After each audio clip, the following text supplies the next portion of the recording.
Very good morning to all of you. તો આપણે ભણી રહ્યા છીએ ઇકોનોમીનો છે આ 10મો લેક્ચર. જેવી રીતે લેક્ચર આગળ વધતા જશે એવી રીતે થોડું ટફનેસ લેવલ વધતું જશે અને એ વસ્તુ સંખ્યામાં બી રિફ્લેક્ટ થઈ રહ્યું છે. તો એ વસ્તુ રહેશે જ્યારે ઇકોનોમીના અંતિમ સેશનના અંતિમ પડાવમાં હશું ત્યારે ગણ્યા ઘટ્યા 1 થી 2 બેન્ચમાં વિદ્યાર્થીઓ બેઠા હશે. કારણ કે ટેસ્ટ મેચના ખેલાડી એને જ કહેવાય કે જે લાસ્ટ સુધી ટકી શકે. બાકી બધા T20ના રમતવીરો છે. થોડો ટાઈમ આવશે, થોડો ટાઈમ લેક્ચર આવશે, લેક્ચર ભણશે અને પછી જતા રહેશે. ઓકે, તો તમારી ઉપર છે કે સંખ્યામાં તમારે કન્સિસ્ટન્ટ રહેવું કે પછી T20 રમીને ઘરે જવું.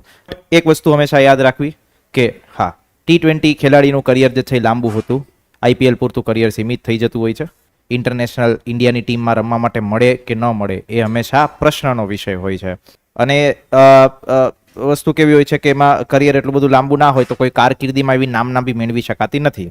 તો આપણા જ જીવનમાં બી એવું જ છે, રાઈટ, કે જે છેલ્લે સુધી ટકી શકશે ખાસ કરીને ઇકોનોમીના વિષયમાં, અને જે લોકો સ્ટ્રેસ થોડો મેનેજ કરી શકશે, સ્ટ્રેસ થોડો સહન કરી શકશે, રાઈટ, એ વ્યક્તિ જ એક્ઝામમાં સારું પરફોર્મ કરી શકશે. ઓકે, કારણ કે ઇકોનોમી એક એવો વિષય છે કે જેને તમારે ક્યાંક ને ક્યાંક ગુજરાતી ભાષા, અંગ્રેજી ભાષા, વોટ્સએવર કોઈ બી પ્રકારના ટોપિક્સ લખતા હશો એ ટોપિક્સમાં આનું કોન્ટેન્ટ જે છે તમારે યુઝ કરવાનું થશે અને થશે. ઓકે, તો તમારી ઉપર ડિપેન્ડ છે કે કેટલો સ્ટ્રેસ તમે સહન કરી શકો છો અને કેટલી વખત કન્સિસ્ટન્ટ રહી શકો છો. કારણ કે આમાંથી જો કોઈ ચોટીલાના ડુંગર ચડ્યા હોય તો એને ખબર હોય, ઓકે, કે ભાઈ ધીરે ધીરે જેમ ઉપર જાઓ, શરૂઆતમાં તો બહુ ઇઝી લાગે, આરામથી ચડાઈ જાય, પણ જેમ ધીરે ધીરે ઉપર જાઓ, જે આખો શું કહેવાય જે ફ્લો છે એ આખો આમ સ્ટીપ ફ્લો થઈ જાય, ઓકે, ત્યારે સારું ખબર પડે કે હવે ચડવું અઘરું પડે. પણ જેમ ઉપર પહોંચી જાઓ, સૌથી ટોપ ઉપર પહોંચો, પછી નીચે જુઓ તો એવું લાગે કે ઠીક છે, એટલું બી અઘરું નહોતું. સો ઇટ ડિપેન્ડ્સ ઓન, મતલબ એ વસ્તુ તમારા સિલેબસના કોન્ટેક્સ્ટમાં અને અભ્યાસક્રમના કોન્ટેક્સ્ટમાં બી એપ્લિકેબલ થતી હોય, રાઈટ. મેં ગઈકાલે એક સેશનમાં, સાંજનો એક સેશન હતો, એ સાંજના સેશનમાં ઓરા વિશે ડિસ્કશન કરેલું હતું કે કોઈ વ્યક્તિનો ઓરા જે છે એ કેટલો ઇમ્પોર્ટન્ટ હોય. કે let's say faculty is taking a sessions, right, he need to set an aura. ઓરાનો મતલબ એવો થાય કે જેનાથી સામેવાળી વ્યક્તિને વાઇબ એવી આવે કે દે ફીલ કનેક્ટેડ. ઇફ મારો એવો એટીટ્યુડ હોય લાઈક ઇનડિફરન્સ, જેને ભણવું હોય ભણે, ના ભણવું હોય તે લેવા જાય, right. So you will not get the મતલબ charm of the study. Okay, તમે બી પોતાના વેમાં ક્યાંક ને ક્યાંક ડિમોટિવેટેડ થતા રહો એવી પોસિબિલિટી થઈ શકે.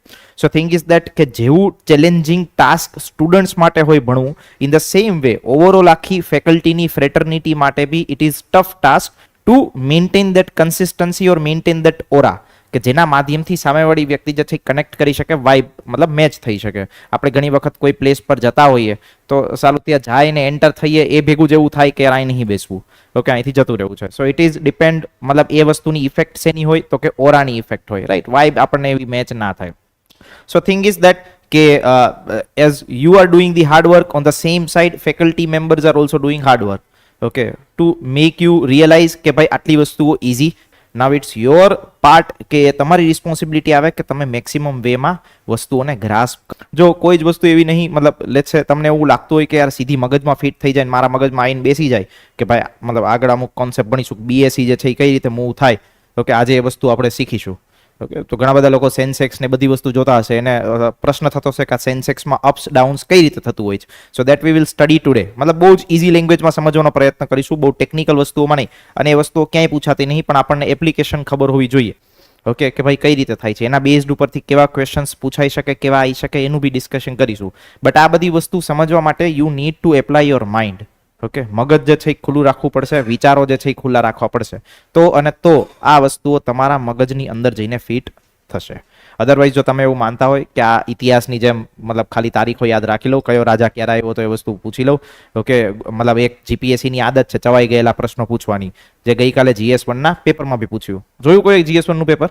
2 ક્વેશ્ચન ચવાઈ ગયેલા છે, 15માંથી 2 ક્વેશ્ચન રિપીટ થવા એ બહુ મોટી વસ્તુ છે, અને એ વારંવાર રિપીટ થયા. એક કે ગુપ્ત સામ્રાજ્યમાં જે વિજ્ઞાન ટેકનોલોજીનો વિકાસ થયો તે સૌથી મતલબ સેલો ક્વેશ્ચન.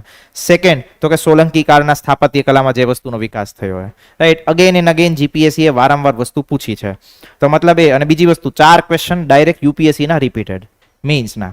તો થિંગ ઇઝ દેટ કે ભાઈ મતલબ જો મેનેજ પ્રોપર કરીશું તો એક્ઝામ યાર એટલી બી ટફ નહીં જેટલી તમને લાગે છે. એના માટે હાર્ડવર્ક તો જોઈશે. હાર્ડવર્ક કેવું જોઈશે? આજ વખતે ઇન્ટરવ્યૂ છે, 700 લોકોને પોસ્ટ છે કેટલી? 102. તો મતલબ કે 7 વિદ્યાર્થીમાંથી એક વિદ્યાર્થી સિલેક્ટ થવાનો. That is the possibility.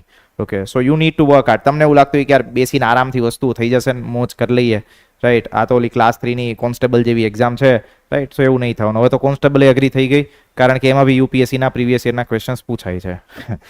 તો ભાઈ તમારી પાસે તમારી જે મતલબ જીપીએસસી પોતાનો ચાર્મ તો મેન્ટેન રાખ્યો છે. જે મેઇન્સની એક્ઝામ છે, મેઇન્સની એક્ઝામમાં એસએનું પેપર લઈ લો.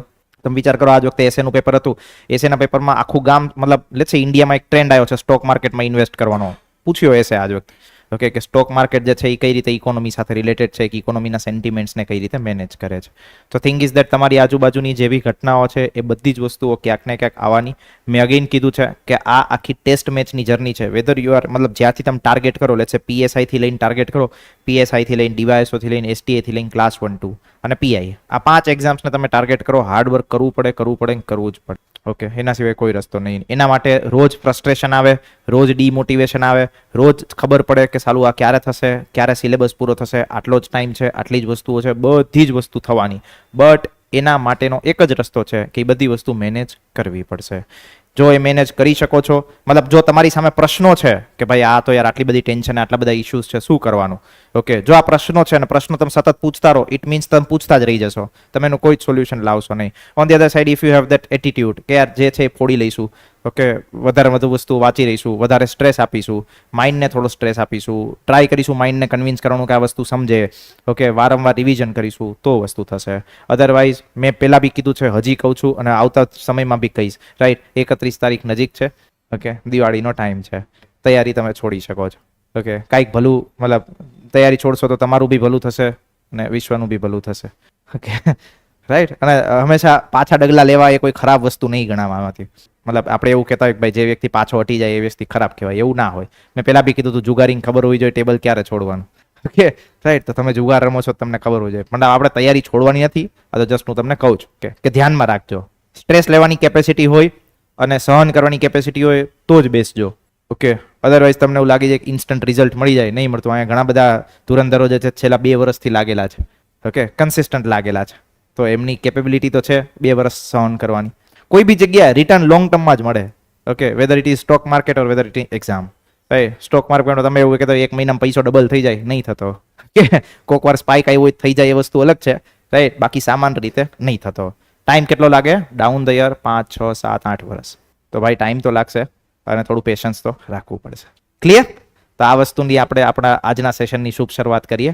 કારણ કે આજના સેશનમાં ઘણા બધા ટેકનિકલ સબ્જેક્ટ છે, એટલા માટે આ તમને પહેલા થોડો પ્રી ડોઝ આપેલો. એટલે તમારું માઇન્ડ જે છે એ ખુલ્લું રહે. ફન અપાર્ટ, બટ સમજી લઈશું, ફોડી લઈશું, સાથે વસ્તુને સમજવાનો પ્રયત્ન કરીશું. ગઈકાલે જે આપણે સેશન શરૂ કરેલો એ સેશનમાં આપણું ડિસ્કશન હતું. હા, અને બીજી વસ્તુ, ઘણા બધા વિદ્યાર્થીઓને સ્પીડ સાથે મેચઅપ કરવામાં તકલીફ પડી રહી છે. Okay, it's like they feel that speed થોડી વધારે છે. બટ મેં તમને કીધું એ જ, 22 તારીખની એક્ઝામ પાસ કરવી હોય તો કરવું પડશે. ઓકે, અધરવાઇઝ આપણે આરામથી બી જઈ શકીએ, કોઈ જ વાંધો નહીં. બટ થિંગ ઇઝ દેટ મારો ટાર્ગેટ એવો છે કે યાર 22 તારીખની એક્ઝામ તો આમ ફૂલ દિલથી આપવી જોઈએ. 5-6 મહિનાથી મહેનત કરી છે, સફિશિયન્ટ છે. 5-6 મહિનામાં જો 7 વિષય ભણી શકતા હોય તો થાય જ. તો થોડું સ્પીડમાં આપણે જઈશું. સ્પીડનો મતલબ એવો નથી કે આપણે કોન્સેપ્ટ સ્કીપ કરીશું. સ્પીડનો મતલબ એવો છે સમજણ શક્તિને થોડી આપણે વધારીશું. ક્લિયર થાય છે? તમે આરામથી 30ની 40ની સ્પીડે ગાડી હલાવતા હોય, ઓકે, એક દિવસે તમારી ટ્રેન હોય, રાઈટ, અને ટ્રેનમાં તમે પહોંચવાનું હોય 1 કલાકમાં, ઓકે, હવે તમે અડધી કલાક પછી નીકળો ને હવે 30 મિનિટ જ બાકી રહે, શું કરવું પડે? સ્પીડ વધારવી પડે. બસ, તો આવો જ સિમ્પલ ફોર્મ્યુલા આમાં બી લાગુ પડે. તો ભાઈ ગઈકાલે આપણે જે સેશન ભણેલો એ સેશનમાં આપણે ભણતા હતા મની માર્કેટ અને કેપિટલ માર્કેટ સંદર્ભે. મની માર્કેટના અલગ અલગ ઇન્સ્ટ્રુમેન્ટ્સ આપણે જોયા કે જેના માધ્યમથી આપણે શું કરી શકીએ, તો કે ભાઈ માર્કેટમાંથી પૈસા ઉપાડી શકીએ. ઓકે, અમુક મની માર્કેટના ઇન્સ્ટ્રુમેન્ટ્સ એવા હતા જેમાં ટ્રેઝરી બિલ હતું, ઓકે, કેશ મેનેજમેન્ટ બિલ હતું, પછી સર્ટિફિકેટ્સ ઓફ ડિપોઝિટ્સ હતું, વેઝ એન્ડ મીન્સ એડવાન્સ હતું, કોમર્શિયલ પેપર હતું, કોમર્શિયલ બિલ હતું. ઓકે, આવા બધા જે અલગ અલગ પ્રકારના સાધનો છે એ સાધનોના માધ્યમથી આપણે શું કરીએ છીએ, તો કે ભાઈ માર્કેટમાંથી પૈસા ઉપાડીએ છીએ. ઓકે, હવે આ જેટલા બી સાધનો હતા મની માર્કેટમાં, એમાં જે પૈસા આપણે ઉપાડતા હતા એના મેક્સિમમ સમયગાળો કેટલો હતો? 1 વર્ષનો. ઓકે, આજે 1 વર્ષથી વધારાનું જે પૈસા ઉપાડવા હશે એના બી આપણે માધ્યમો અમુક જોઈશું. જેમાં ગઈકાલે આપણે એમાં શેર એક વસ્તુ ડિસ્કસ કરેલી હતી. આજનો સેશન આપણો જે હશે એમાં આપણે અલગ અલગ બીજા માધ્યમો ડિસ્કસ કરવાના થશે, જેમાં મેઇનલી આવશે બોન્ડ્સ અને ડિબેન્ચર. ઓકે, અને આ બોન્ડ અને ડિબેન્ચરને ભણ્યા પછી આપણે જે ડિસ્કશન કરવાનું થશે એ હશે સ્ટોક માર્કેટ, કે બીએસસી, એનએસસી આ બધી વસ્તુ કઈ રીતે પરફોર્મ કરે છે, સીડીએસએલ, એનડીએસએલ આ બધી વસ્તુ કઈ રીતે પરફોર્મ કરે છે, પાર્ટિસિપરી નોટ્સ કઈ રીતે પરફોર્મ કરે છે, ડિપોઝિટરી રિસિપ્ટ કઈ રીતે પરફોર્મ કરે છે, એ બધી વસ્તુ આપણે ચર્ચા કરવાની થશે. તો ક્વિકલી એકવાર જોઈ લઈએ કે આપણે ગઈકાલે શું વસ્તુઓ ભણ્યા હતા. તો કે ભાઈ આપણે સૌથી પહેલા ભણ્યા હતા ટ્રેઝરી બિલ. તો કે ટ્રેઝરી બિલ જે છે એ કેન્દ્ર સરકાર વતી કોણ ઇસ્યુ કરે છે? તો કે ભાઈ આરબીઆઈ ઇસ્યુ કરે. શેના માટે? તો કે ટૂંકા ગાળાનું ભંડોળ ઊભું કરવા માટે. અલગ અલગ પ્રકારના ટ્રેઝરી બિલ્સ હોય. ટ્રેઝરી બિલ જે છે એ ડિસ્કાઉન્ટ રેટ ઉપર ઇસ્યુ કરવામાં આવે અને જ્યારે પરત કરવામાં આવે ત્યારે મૂળ કિંમતે પરત કરવામાં આવે. ઓકે, દાખલા તરીકે 100 રૂપિયાનું ટ્રેઝરી બિલ હોય તો ઇસ્યુ કેટલા ભાવે કરવામાં આવે? તો કે ભાઈ 80 રૂપિયાના ભાવે કરવામાં આવે. ઓકે મેડમ, લઈ લો છો. તો કે 100 રૂપિયાનું ટ્રેઝરી બિલ હોય, ઇસ્યુ કેટલામાં ભાવે કરવામાં આવે? તો કે ભાઈ 80 રૂપિયામાં કરવામાં આવે. અને જ્યારે પાછા પૈસા દેવાના થાય તો કેટલા રૂપિયાના આપવામાં આવે? તો કે 100 રૂપિયા આપવામાં આવે. ઓકે, આને કહેવાય ડિસ્કાઉન્ટ રેટ ઉપર વસ્તુને ઇસ્યુ કરવી. ઓકે, કેટલા પ્રકારના ટ્રેઝરી બિલ્સ હોય? તો કે ભાઈ 91 દિવસના હોય, 182 દિવસના હોય, 364 દિવસના હોય. કેન્દ્ર સરકાર જ ટ્રેઝરી બિલ બહાર પાડે છે, રાજ્ય સરકાર બહાર પાડતી નથી. પછી તો કે આપણે જોયું હતું કેશ મેનેજમેન્ટ બિલ. 91 દિવસથી ઓછા સમયગાળા માટે પૈસા જ્યારે જોતા હોય તો કેન્દ્ર સરકાર વતી આરબીઆઈ શું બહાર પાડશે? તો કે કેશ મેનેજમેન્ટ બિલ બહાર પાડશે. ઓકે, અને એ બી ડિસ્કાઉન્ટેડ વેલ્યુ ઉપર જ બહાર પાડવામાં આવે. જ્યારે પરત કરો ત્યારે મૂળ કિંમતે પરત કરવાનું. પછી આવે છે વેઝ એન્ડ મીન્સ એડવાન્સ. તો કે ભાઈ આરબીઆઈ જે છે એ લોન આપે. કોને આપે? કેન્દ્ર સરકાર અને રાજ્ય સરકાર બંનેને. કયા રેટ ઉપર લોન આપશે અને કેટલા દિવસ માટે? તો કે ભાઈ સામાન્ય રીતે 90 દિવસ માટે લોન આપવામાં આવે. મેક્સિમમ 90 દિવસના સમયગાળા માટે લોન આપવામાં આવે.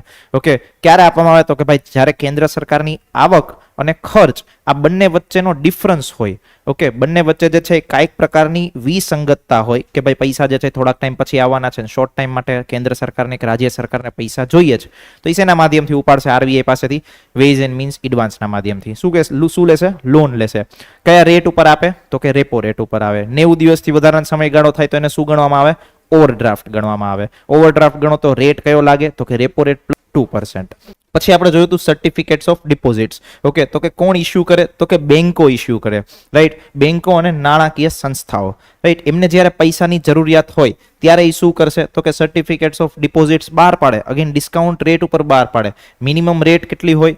મતલબ કેટલાનું મિનિમમ સર્ટિફિકેટ ઓફ ડિપોઝિટ બહાર પાડી શકે? તો કે 1 લાખનું. પછી કરવા હોય તો 1 લાખના ગુણાંકમાં. સમયગાળો કેટલો હોય છે? તો કે ભાઈ મિનિમમ 7 દિવસ, મેક્સિમમ 1 વર્ષ. સરકારી બેંક, સહકારી બેંકો અને આરઆરબી મતલબ કે રિજનલ રૂરલ બેંક, આ લોકોને જે છે સર્ટિફિકેટ ઓફ ડિપોઝિટ્સ બહાર પાડવાની છૂટ નથી. બેંકો સર્ટિફિકેટ ઓફ ડિપોઝિટ્સની સામે કોઈ જ પ્રકારની લોન આપી શકે નહીં. મતલબ કે સર્ટિફિકેટ ઓફ ડિપોઝિટ્સને એ લોકો જામીનગીરી તરીકે સ્વીકારી શકે. પછી આપણે જોયું હતું કોમર્શિયલ પેપર. ઓકે, તો કે કોમર્શિયલ પેપર કોણ બહાર પાડે? તો કે ભાઈ જે કંપનીઓ હોય તે, મોટી કંપનીઓ, ટીસીએસ હોય, ઇન્ફોસિસ હોય, વિપ્રો હોય, આ લોકોને જ્યારે પૈસાની જરૂરિયાત પડે ત્યારે એ માર્કેટમાં શું બહાર પાડશે? તો કે ભાઈ કોમર્શિયલ પેપર બહાર પાડશે. ઓછામાં ઓછી કિંમત કેટલી હોય? 5 લાખની. અને કન્ટિન્યુઅસલી 5 લાખના ગુણાંકમાં એ લોકો ઇસ્યુ કરી શકે. સમયગાળો કેટલો હશે? તો કે ભાઈ મિનિમમ 7 દિવસ અને મેક્સિમમ 1 વર્ષ. ઓકે, સામાન્ય રીતે ઘણી વખત સેબીની મંજૂરી લેવી પડતી હોય છે. રાઈટ, ઓર સેબી દ્વારા જે મતલબ આરબીઆઈ દ્વારા જે માન્યતા પ્રાપ્ત અમુક ક્રેડિટ એજન્સી હોય, એ ક્રેડિટ એજન્સી પાસેથી શું લેવું પડે? સર્ટિફિકેટ લેવું પડે. ભાઈ અમારી શાખ વ્યવસ્થિત છે, તો જે લોકોને પૈસા રોકવા એની દેખાડી શકે ભાઈ જો આ સર્ટિફિકેટ અમારી પાસે છે, તમે અમને પૈસા. ઓકે, તો આ વસ્તુ આપણે જોઈ હતી શું હતી? Commercial paper. Then commercial bill. આને સામાન્ય રીતે આપણે બિલ્સ ઓફ એક્સચેન્જ તરીકે પણ ઓળખીએ છીએ. સામાન્ય રીતે બે પાર્ટી વચ્ચે જ્યારે વેપાર થતો હોય ત્યારે શું કરે? તો કે એક પાર્ટી બીજી પાર્ટીને શું કહે? તો કે ભાઈ પૈસા હું તને થોડોક ટાઈમ પછી આપી દઈશ. તો સામેવાળી પાર્ટી શું એની પાસે એક્સેપ્ટ કરાવડાવે? Commercial bill. હવે કોમર્શિયલ બિલ વેચનાર પાસે આવી ગયું. હવે વેચનારને પૈસાની જરૂર પડે તો એ શું કરી શકે? બેંકમાં જઈને આ કોમર્શિયલ બિલ વટાવી શકે. ઓકે, થોડોક અમુક બેંક એની પાસેથી ચાર્જ લે અને પછી બેંક જે છે એ કોની પાસેથી કોમર્શિયલ બિલ વસૂલ કરે? ખરીદનાર પાસેથી. તો આ વસ્તુ તો આપણે ડિસ્કસ કરેલી હતી એક્ઝામ્પલના માધ્યમથી. પછી આપણે જોયું હતું કેપિટલ માર્કેટ. કેપિટલ માર્કેટમાં વસ્તુ શું હતી? તો કે ભાઈ 1 વર્ષથી વધારાના સમયગાળા માટે જ્યારે તમારે પૈસા જોઈતા હોય, ઓકે, તો ત્યારે શું ઇસ્યુ કરવામાં આવે? મતલબ કેપિટલ માર્કેટ અંતર્ગતના જે ઇન્સ્ટ્રુમેન્ટ્સ હોય એના માધ્યમથી ભંડોળ કે પૈસા ભેગા કરવામાં આવે. કેપિટલ માર્કેટમાં આપણે સૌથી પહેલું જે ઇન્સ્ટ્રુમેન્ટ જોયું હતું એ શું હતું? શેર અથવા સ્ટોક. ઓકે, તો આ શેર્સ જે છે એ કઈ રીતે આવી શકે? કે એક પ્રાથમિક બજારમાં આવે. ઓકે, જે શેર કે સ્ટોક હજી સ્ટોક માર્કેટમાં લિસ્ટ થયા નથી. સ્ટોક માર્કેટ શું છે આજે આપણે સમજીશું. ઓકે, પણ તમારે શેર કે સ્ટોકનું ખરીદ વેચાણ કરવું હોય ને તો તમે ક્યાં કરી શકો? સ્ટોક માર્કેટની અંદર કરી શકો. ઓકે, મતલબ બીએસસી, એનએસસી આ બધી વસ્તુ જે આવતી હોય છે તે જે આજના સેશનમાં આપણે જોઈ લઈશું. તો સામાન્ય રીતે હજી કોઈ શેર જે છે એ સ્ટોક માર્કેટમાં આવ્યો નથી, ઓકે, અને એને પૈસા ભેગા કરવા છે તો એ શું લાવશે? IPO, initial public offer. Okay, એ ઇનિશિયલ પબ્લિક ઓફર શું છે? પ્રાથમિક બજારમાં આવતો એક પ્રકારનું માધ્યમ છે જેના માધ્યમથી પૈસા ઉપાડવામાં આવે. બીજું એક માધ્યમ આવે સેકન્ડરી માર્કેટ. ઓકે, દ્વિતીય બજાર, મતલબ કે જે શેર બજારમાં એનએસસી ને બીએસસી જે છે એની અંદર જે સોદાઓ થતા હોય એ શું કહેવાય? સેકન્ડરી માર્કેટ કહેવાય. ક્લિયર? એક વખત શેર લિસ્ટ થઈ ગયા પછી એની જે ખરીદ વેચાણ થાય એને શું કહેવાય? સેકન્ડરી માર્કેટમાં ખરીદ વેચાણ થયું. પછી આપણે જોયું હતું શેર કે સ્ટોક કોને કહેવું, તો કે ભાઈ સામાન્ય રીતે આપણે એવું વસ્તુ ધરાવતા કે ભાઈ આ એક 5 સ્ટાર હોટેલ છે, આ 5 સ્ટાર હોટેલમાં મારો હિસ્સો જે છે એ 50% છે. મતલબ એનો એવો થાય કે આ 5 સ્ટાર હોટેલના 50% શેર હું ધરાવું છું. ઓકે, હું 50%નો માલિક છું. ઇન ધ સેમ વે મેં તમને ગઈકાલે એક એક્ઝામ્પલ આપ્યું હતું ઝોમેટોનું. ઝોમેટોને ભાઈ જરૂર છે 10,000 કરોડ રૂપિયાની. ઓકે, 10,000 કરોડ રૂપિયાની જરૂર શું કામ છે? તો કે ભાઈ એને બહુ મોટા પાયે કામ કરવું છે, ગ્લોબલ લેવલ ઉપર ફૂડ બિઝનેસ જે છે એ એક્સપાન્ડ કરવો છે. ઝોમેટોને કાલ સવારે એવું થયું કે ભાઈ આપણી પાસે ખૂબ પૈસો છે, સ્વિગીને ખરીદી લો, કોઈ કોમ્પ્યુટર ન હોવો જોઈએ આપણે. ઓકે, થોડા ટાઈમમાં સ્વિગીનો બી આઈપીઓ આવે છે, right? This both are the cut throat competitors of each other. Okay, food માર્કેટમાં આ બે જ લોકો જે છે એ રૂલ કરે છે. વિચાર કરો તમે કેવડું મોટું માર્કેટ અને ખાલી બે પ્લેયર્સ, એક સ્વિગી, ઝોમેટો. બીજા કોઈ બહુ મોટા પ્લેયર્સ નથી, છે બીજા નાના મોટા પ્લેયર્સ. ઓકે, પણ એ બધાનું કદ જે છે એ સ્વિગી ઝોમેટો જેવડું નથી. સો થિંગ ઇઝ ધેટ કે કાલ સવારે સ્વિગી બી આવશે, મતલબ એકબીજા સાથે કોમ્પિટિટર ગજબ લેવલની આપશે. ઓકે, ભવિષ્યમાં પાછું કોઈક નવું આવશે તો એ કોમ્પ્યુટર આવશે. તો એક વસ્તુ યાદ રાખવી જોઈએ માર્કેટના કોન્ટેક્સ્ટમાં હંમેશા આપણે કે ટોપ 1ની જે પોઝિશન છે 1 નંબરની એ હંમેશા કોઈ દિવસ કોઈના માટે સિક્યોર્ડ રહેતી નહીં. 1 નંબર ઉપર હંમેશા, મતલબ જે ટોપ હોય ને ટોપ ઉપર હંમેશા કોક ને કોક વ્યક્તિ ફ્લક્ચ્યુએટ થતા રહીએ.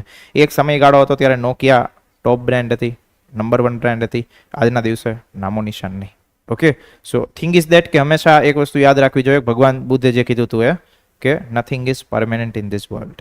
ઓકે, કોઈ બી ટાઈમે કોઈનો બી સિતારો ચમકી શકે, કોઈ બી ટાઈમે કોઈ પછડાઈ બી શકે ગજબ લેવલનો, રાઈટ? તો એ વસ્તુ હંમેશા યાદ રાખવી જોઈએ, રાઈટ? તો ઝોમેટો અને સ્વિગીએ પણ મતલબ ઝોમેટોએ બી એક પ્રકારનો એવો એટીટ્યુડ ના રાખવો જોઈએ કે આપણે જ બાપ છીએ માર્કેટના. ઓકે, ગમે ત્યારે ગમે એ પછાડી શકે. ચલો, ફન અપાર્ટ. બટ આપણે વાત હતી શું? તો કે લેટ્સ સે ઝોમેટો જે છે એ ઝોમેટોને ભાઈ 10,000 કરોડ રૂપિયાની જરૂર છે. ઓકે, હવે ઝોમેટોનો જે માલિક છે એની પાસે 6,000 કરોડ જ છે, એને 4,000 કરોડ રૂપિયાની સખત જરૂર છે. જો 4,000 કરોડ આવે ને તો એ માર્કેટમાં બહુ જ સારું કામ કરી શકે, એને ખબર છે. 6,000 કરોડથી બી કરી શકે, પણ એનો એવો ઉદ્દેશ્ય છે કે ભાઈ હજી 4,000 કરોડ આવી જાય ને તો હું જોરદાર ધૂમ મચાઈ શકું આખા ઇન્ડિયામાં. તો એ શું કરે? તો કે ભાઈ એક વસ્તુ એવો હોય કે 4,000 કરોડની લોન લે, પણ 4,000 કરોડની લોન કોઈ આપવાનું નહીં, રાઈટ? કારણ કે એવડું બધું મોટું રિસ્ક કોણ લે? બિઝનેસ ઓનર જે હોય, મેં આપણે આગળ વાત કરી હતી, બિઝનેસ ઓનર્સમાં રિસ્ક શું હોય? તો કે ભાઈ 100%, પૈસા આવશે બી ખરી, નહીં બી આવે. તો એ શું કરે? તો કે એક કામ કરો, આપણે જે છે એ 4,000 કરોડ રૂપિયા લોકો પાસેથી ભેગા કરો. ઓકે, લોકો જે છે એ આપણી કંપનીમાં ઇન્વેસ્ટ કરે, એના બદલામાં હું એને માલિકી આપું. Okay, but thing is that જે માલિકી આપે એ 51% કરતા ઓછી હોય. એ વસ્તુ હંમેશા આપણા મગજમાં યાદ રહેવી જોઈએ. અધરવાઇઝ કોઈ બી XY આલિયા માલિયા નામનો વ્યક્તિ જે છે એ ઝોમેટોનો માલિક બની જાય કાલ સવારે. તો એવું ના થાય. એ શું કરે? તો કે 10,000 કરોડની કુલ મૂડી છે, એમાંથી 6,000 કરોડની મૂડી તો પોતે જ કાઢે. વિચાર કરો, 60% શેર તો કોના થયા? એના પોતાના. ઓકે, બાકી 40%માં આખા ગામમાં એ ડિસ્ટ્રીબ્યુટ કરશે. ભાઈ લાવો 40% જે છે એ શેર જેને જોતો હોય. ઓકે, કોઈ વ્યક્તિ 1,000 કરોડ આપે તો 10% એના, કોઈ વ્યક્તિ 2,000 કરોડ આપે તો 20% એના. એવી રીતે શું કરે? એ પૈસા ભેગા કરશે લોકો પાસેથી, રાઈટ? કોઈ એક વ્યક્તિ ના લે, પણ આખું ઇન્ડિયા જે છે એ માનો સ્ટોકમાં ઇન્વેસ્ટ કરે. ઓકે, 4,000 કરોડ રૂપિયા ઝોમેટોને આપે તો ઝોમેટો શું કરશે? 10,000 કરોડ રૂપિયા થઈ ગયા, પછીથી એનાથી જોરદાર ધંધો કરશે. ક્લિયર થયું? સમજાણી વસ્તુ. તો જે 4,000 કરોડ ઝોમેટો માર્કેટમાં આપે છે એઝ અ કેપિટલ તરીકે, અને લોકો જે છે એ 4,000 કરોડ રૂપિયા ઝોમેટોને આપે છે ને સામે કંઈક પરચેઝ કરે છે કે સામે કંઈક વસ્તુ મેળવે છે, તો શું મેળવે છે? તો સામે મેળવે છે શેર્સ. ઓકે, અને એ શેર્સના માધ્યમથી એ લોકો બને છે શું? માલિક. આ જે 4,000 કરોડની મૂડી છે એ 4,000 કરોડની મૂડીને કહેવાય ઇક્વિટી કેપિટલ. ઇક્વિટી કેપિટલમાં જે વ્યક્તિ રોકાણ કરે એને સામે મળે ઇક્વિટી શેર્સ, કે જે કંપનીના વાસ્તવિક માલિકો છે. તો કે ભાઈ તમે તો પૈસા રોકી દીધા 4,000 કરોડ, ઝોમેટોના માલિકના હતા 6,000 કરોડ, 10,000 કરોડથી ધંધો ચાલુ કર્યો, જોરદાર ચાલ્યો તો પ્રોફિટ થયું, ના ચાલ્યો તો શું થાય? લોસ. ઓકે, તો ભાઈ જે લોકો માલિકો હોય એને પ્રોફિટ હોય તો પ્રોફિટમાં મસ્ત મલાઈ મળે, પણ જો લોસ થાય તો લોસ બી સહન કરવું. તો તમને થતું હશે કે આ જે લોકો 4,000 કરોડ રોક્યા છે, જે લોકો ઇક્વિટી શેર હોલ્ડર્સ છે, એ લોકો લોસ કઈ રીતે બેર કરતા હશે? તો એ લોકો લોસ બેર કરે સ્ટોક માર્કેટમાં. મતલબ શેર લીધો હોય આજે મેં, તો ભાઈ મારો જે શેર છે એ શેરનો ભાવ હોય લેટ્સ સે 200 રૂપિયા. ઓકે, જે 4000 કરોડ રૂપિયા છે ને એને ડિવિઝન કરી દેવામાં આવે છે એમાં શેર્સમાં. ઓકે, કે ભાઈ 4000 કરોડ રૂપિયા, લેટ્સ સે એક શેરનો ભાવ જે છે એ 200 રૂપિયા, તો 4000 ડિવાઈડ બાય 200, આ શું થાય? Number of shares. તો જે વ્યક્તિ શેર્સ ધરાવતો હોય, ઓકે, આજે એ શેરની કિંમત લેટ્સ સે છે 200 રૂપિયા, કંપનીએ બહુ જ જોરદાર પ્રોફિટ થયો તો શેરનો ભાવ જાય ક્યાં? 200 થી લઈને 300 રૂપિયા સુધી. બટ કંપની ફડચામાં ગઈ તો ભાવ 200 રૂપિયામાંથી 5 રૂપિયા બી થઈ શકે. ઓકે, અને એવી કંપનીઓ બી છે માર્કેટમાં. નેમ ડઝન રિલાયન્સ પાવર, જો કોઈને ખ્યાલ હોય તો.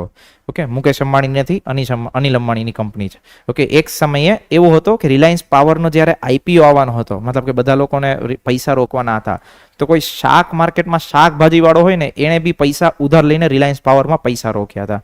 કારણ કે એને એવું હતું કે આમાં મને જોરદાર રિટર્ન મળશે. અને અત્યારની હકીકતમાં ઘણી બધી એવી કંપનીઓ છે જે લોકો, તમે જો આઈપીઓ લાગે, મતલબ પેલી વસ્તુ એ દુનિયામાં આ ગુજરાત મતલબ ઇન્ડિયામાં આઈપીઓ લાગવો મતલબ નસીબદાર વ્યક્તિ. ઓકે, મેં જે ગઈકાલ તમને એક વસ્તુ શેર કરી હતી ને, મતલબ અમાઉન્ટ શેર કે નંબર ઓફ વસ્તુઓ અરજી મતલબ આખી ડિસ્કસ કર્યું હતું કે કેટલા લોકો આઈપીઓ ભરે છે. કંપનીએ માગ્યા હોય 100 કરોડ, એને મળે 4000 કરોડ. વિચાર કરો કેટલા લોકોએ એપ્લિકેશન કરી હશે.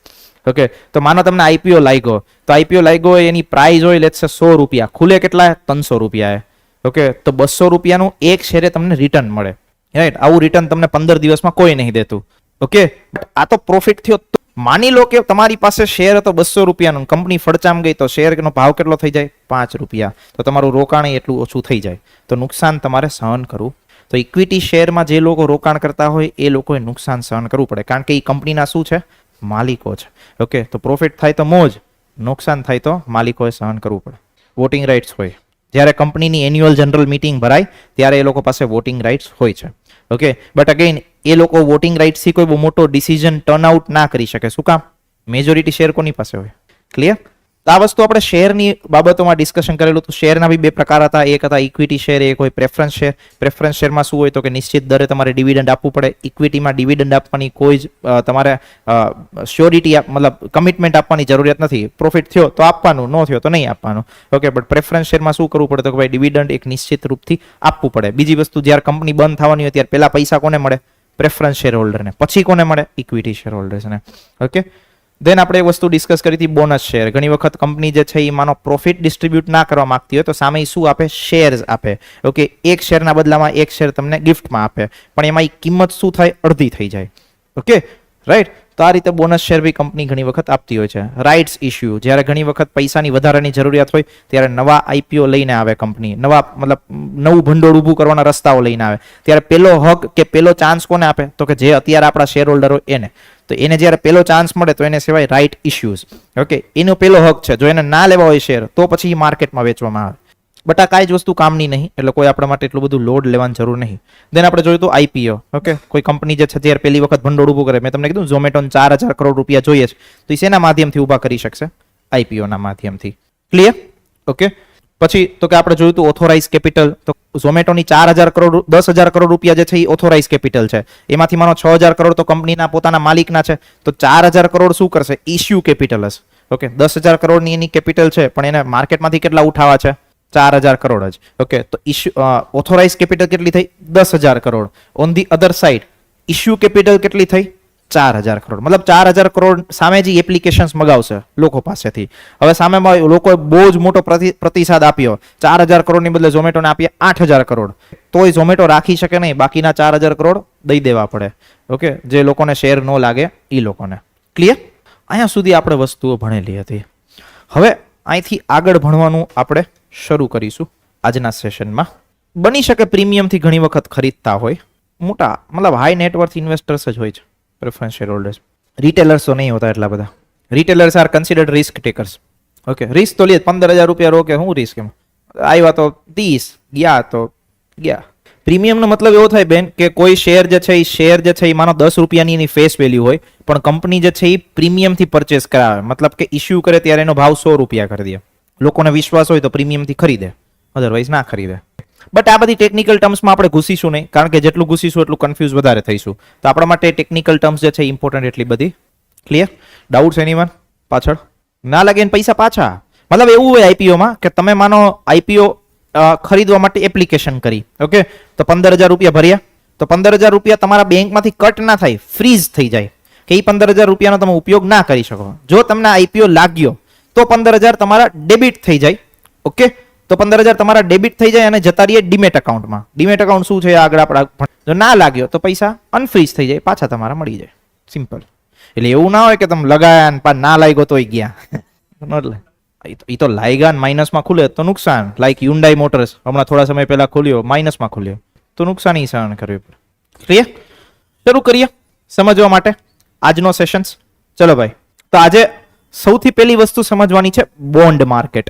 એક પ્રકારનું ઉધાર લેવા માટેનું જ સાધન છે, પણ સામાન્ય રીતે જ્યારે તમારે 1 વર્ષથી વધારાના સમયગાળા માટે પૈસા ઉધાર જોતા હોય અને એ પણ વ્યાજે લેવા હોય, ઓકે, ત્યારે તમે કયા માધ્યમથી પૈસા મેળવો છો? તો કે બોન્ડના માધ્યમથી મેળવો છો. ક્લિયર થાય છે?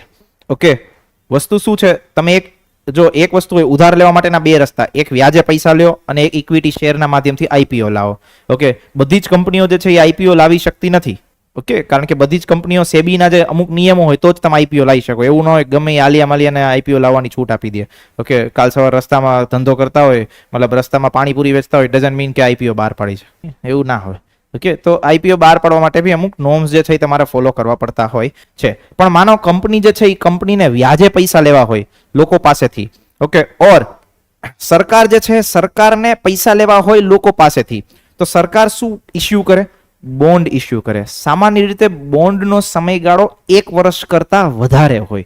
મતલબ કે 10 વર્ષના બોન્ડ હોય, 5 વર્ષના બોન્ડ હોય, 7 વર્ષના બોન્ડ હોય, આવા પ્રકારના બોન્ડ હોય છે. ઓકે, તો એ બોન્ડના માધ્યમથી શું કરી શકાય? તો કે પૈસા ઉધાર લઈ શકાય. હવે બોન્ડ ઉપર નિશ્ચિત દરે વ્યાજ ચૂકવવું પડે. એમાં એવું નક્કી કરેલું હોય, જ્યારે બોન્ડ ઇસ્યુ થાય એમાં એવું નક્કી કરેલું હોય કે ભાઈ જો તમને દર વર્ષે 5% વ્યાજ ચૂકવશું, તો દર વર્ષે શું કરવું પડે? 5% વ્યાજ ચૂકવવું પડે. એવું નક્કી કર્યું હોય કે ભાઈ આ બોન્ડ જે છે એ ડિસ્કાઉન્ટ પ્રાઇસ ઉપર ઇસ્યુ કરીશું, તો શું કે તો કે 1000 રૂપિયાનો બોન્ડ હોય, ઓકે, તો કે ડિસ્કાઉન્ટ પ્રાઇસ ઉપર ઇસ્યુ કરે. કેટલા રૂપિયા તમને આપે? 700 રૂપિયામાં તમને આપે અને તમને એવું કહે કે 1 વર્ષ પછી આની ઉપર કેટલા રૂપિયા આપીશું? 1000 રૂપિયા આપીશું. તો આને કહેવાય ડિસ્કાઉન્ટ પ્રાઇસ ઉપર બોન્ડ ઇસ્યુ કરવો. તો મતલબ કે એક પ્રકારનું સાધન છે કે જેના માધ્યમથી કંપનીઓ કે સરકાર લોકો પાસેથી પૈસા ઉધાર લે છે. સમજાય મતલબ? ઓકે, સિમ્પલ એવું વસ્તુ તમે સમજો કે 1 વર્ષ કરતા વધારાના સમયગાળા માટે પૈસા લેવા હોય તો શેના માધ્યમથી લઈ શકાય? બોન્ડના માધ્યમથી લઈ શકાય. ક્લિયર? અચ્છા, બીજું એક વસ્તુ આગળ આવશે શબ્દ સમજવાનો, that is called as an debenture. તો કે જો બંને વચ્ચેનો ફરક સમજો. ડિબેન્ચર બી હું તમને સમજાવીશ. બોન્ડ જે છે એ સામાન્ય રીતે સરકાર દ્વારા ઇસ્યુ કરવામાં આવતા હોય. ઓકે, ગવર્મેન્ટ જ બોન્ડ ઇસ્યુ કરતી હોય છે. ઓકે, એમાં મ્યુનિસિપલ બોન્ડ બી આવી જાય, ઇન્ફ્લેશન ઇન્ડેક્સ બોન્ડ બી આવી જાય, મસાલા બોન્ડ બી આવી જાય, એ બધી વસ્તુ જોઈશું. જો અમુક બુકોમાં બોન્ડના બહુ જ બધા પ્રકારો આપેલા છે, 20-30 પ્રકારો આપેલા છે, કોઈ જ કામના નહીં. ઓકે, ખાલી બોન્ડ શું છે તમને ખબર હોવી જોઈએ. ઓકે, તો કે ભાઈ બોન્ડ જે છે એ સામાન્ય રીતે કોણ ઇસ્યુ કરે? સરકાર. આ એક વસ્તુ યાદ રાખજો. ઓકે, સરકાર જે છે એ બોન્ડ ઇસ્યુ કરે. સરકારને પૈસા 1 વર્ષ કરતા વધારાના સમયગાળા માટે ઉધાર જોતા હોય તો એ શું કરે? બોન્ડ ઇસ્યુ કરે. આની પહેલા આપણે જોઈતું હતું કે ભાઈ સરકારને 1 વર્ષ કરતા ઓછાના સમયગાળા માટે પૈસા ઉધાર જોતા હોય તો શું કરે? ટ્રેઝરી બિલ ઇસ્યુ કરી શકે ઓર કેશ મેનેજમેન્ટ બિલ ઇસ્યુ કરી શકે. ઓકે, બટ 1 વર્ષ કરતા વધારે એટલે માનો ભાઈ સરકારનો હાઈવે પ્રોજેક્ટ છે, ઇન્ફ્રાસ્ટ્રક્ચર પ્રોજેક્ટ છે, આ ઇન્ફ્રાસ્ટ્રક્ચર પ્રોજેક્ટ છે એટલે 10,000 કરોડનો, તો સરકાર શું કરે? 10,000 કરોડ બોન્ડના માધ્યમથી ભેગા કરે અને એમ કે ભાઈ દર વર્ષે આની ઉપર 5% તમને રિટર્ન આપીશું.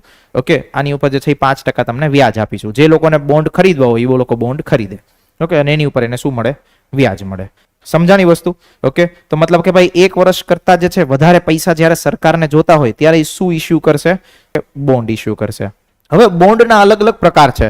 તો કે પેલી વસ્તુ હવે સોવરેન બોન્ડ. ઓકે, જેને કહેવામાં આવે ભાઈ સાર્વભૌમ બોન્ડ. રાઈટ? તો કે ભાઈ જો બોન્ડ જે છે એ સરકાર પોતાના ખર્ચા પૂરા કરવા માટે શું કહે છે? બહાર પાડે છે, ઇસ્યુ કરે છે અને જે વ્યક્તિ બોન્ડ ખરીદે, ઓકે, એને એક નિશ્ચિત પ્રકારનું શું આપી દે? વ્યાજ આપી દેવામાં આવે. રાઈટ? જેમ કે હું તમને સિમ્પલ એક્ઝામ્પલ વસ્તુથી ડિસ્કસ કરીએ તો તમને વધારે સમજાશે. તો કે બોન્ડની કિંમત છે લેટ્સ સે 1000 રૂપિયા. સરકાર જ્યારે બોન્ડ ઇસ્યુ કરે ત્યારે એવું કહે છે આ 10 વર્ષ માટેના બોન્ડ રહેશે. મતલબ કે 10 વર્ષ સુધી તમારે આની અંદર પૈસા રોકાણ કરવાના રહેશે અને અમે શું કરીશું? તો કે ભાઈ દર વર્ષે તમને 5%નું વ્યાજ આપીશું. ક્યાં સુધી? 10 વર્ષ સુધી. 10 વર્ષ પૂરા થઈ જાય એટલે તમે જે 1000 રૂપિયા રોક્યા હોય એ તમને પાછા આપી દે. ઓકે, ક્લિયર થાય છે? તો આને શું કહેવાય? બોન્ડ. જ્યારે સરકાર બોન્ડ ઇસ્યુ કરે છે તો આને શું કહેવામાં આવે છે? Sovereign bond. ક્લિયર થયું? સમજાણી વસ્તુ? મગજમાં બેઠી કે નહીં બેઠું?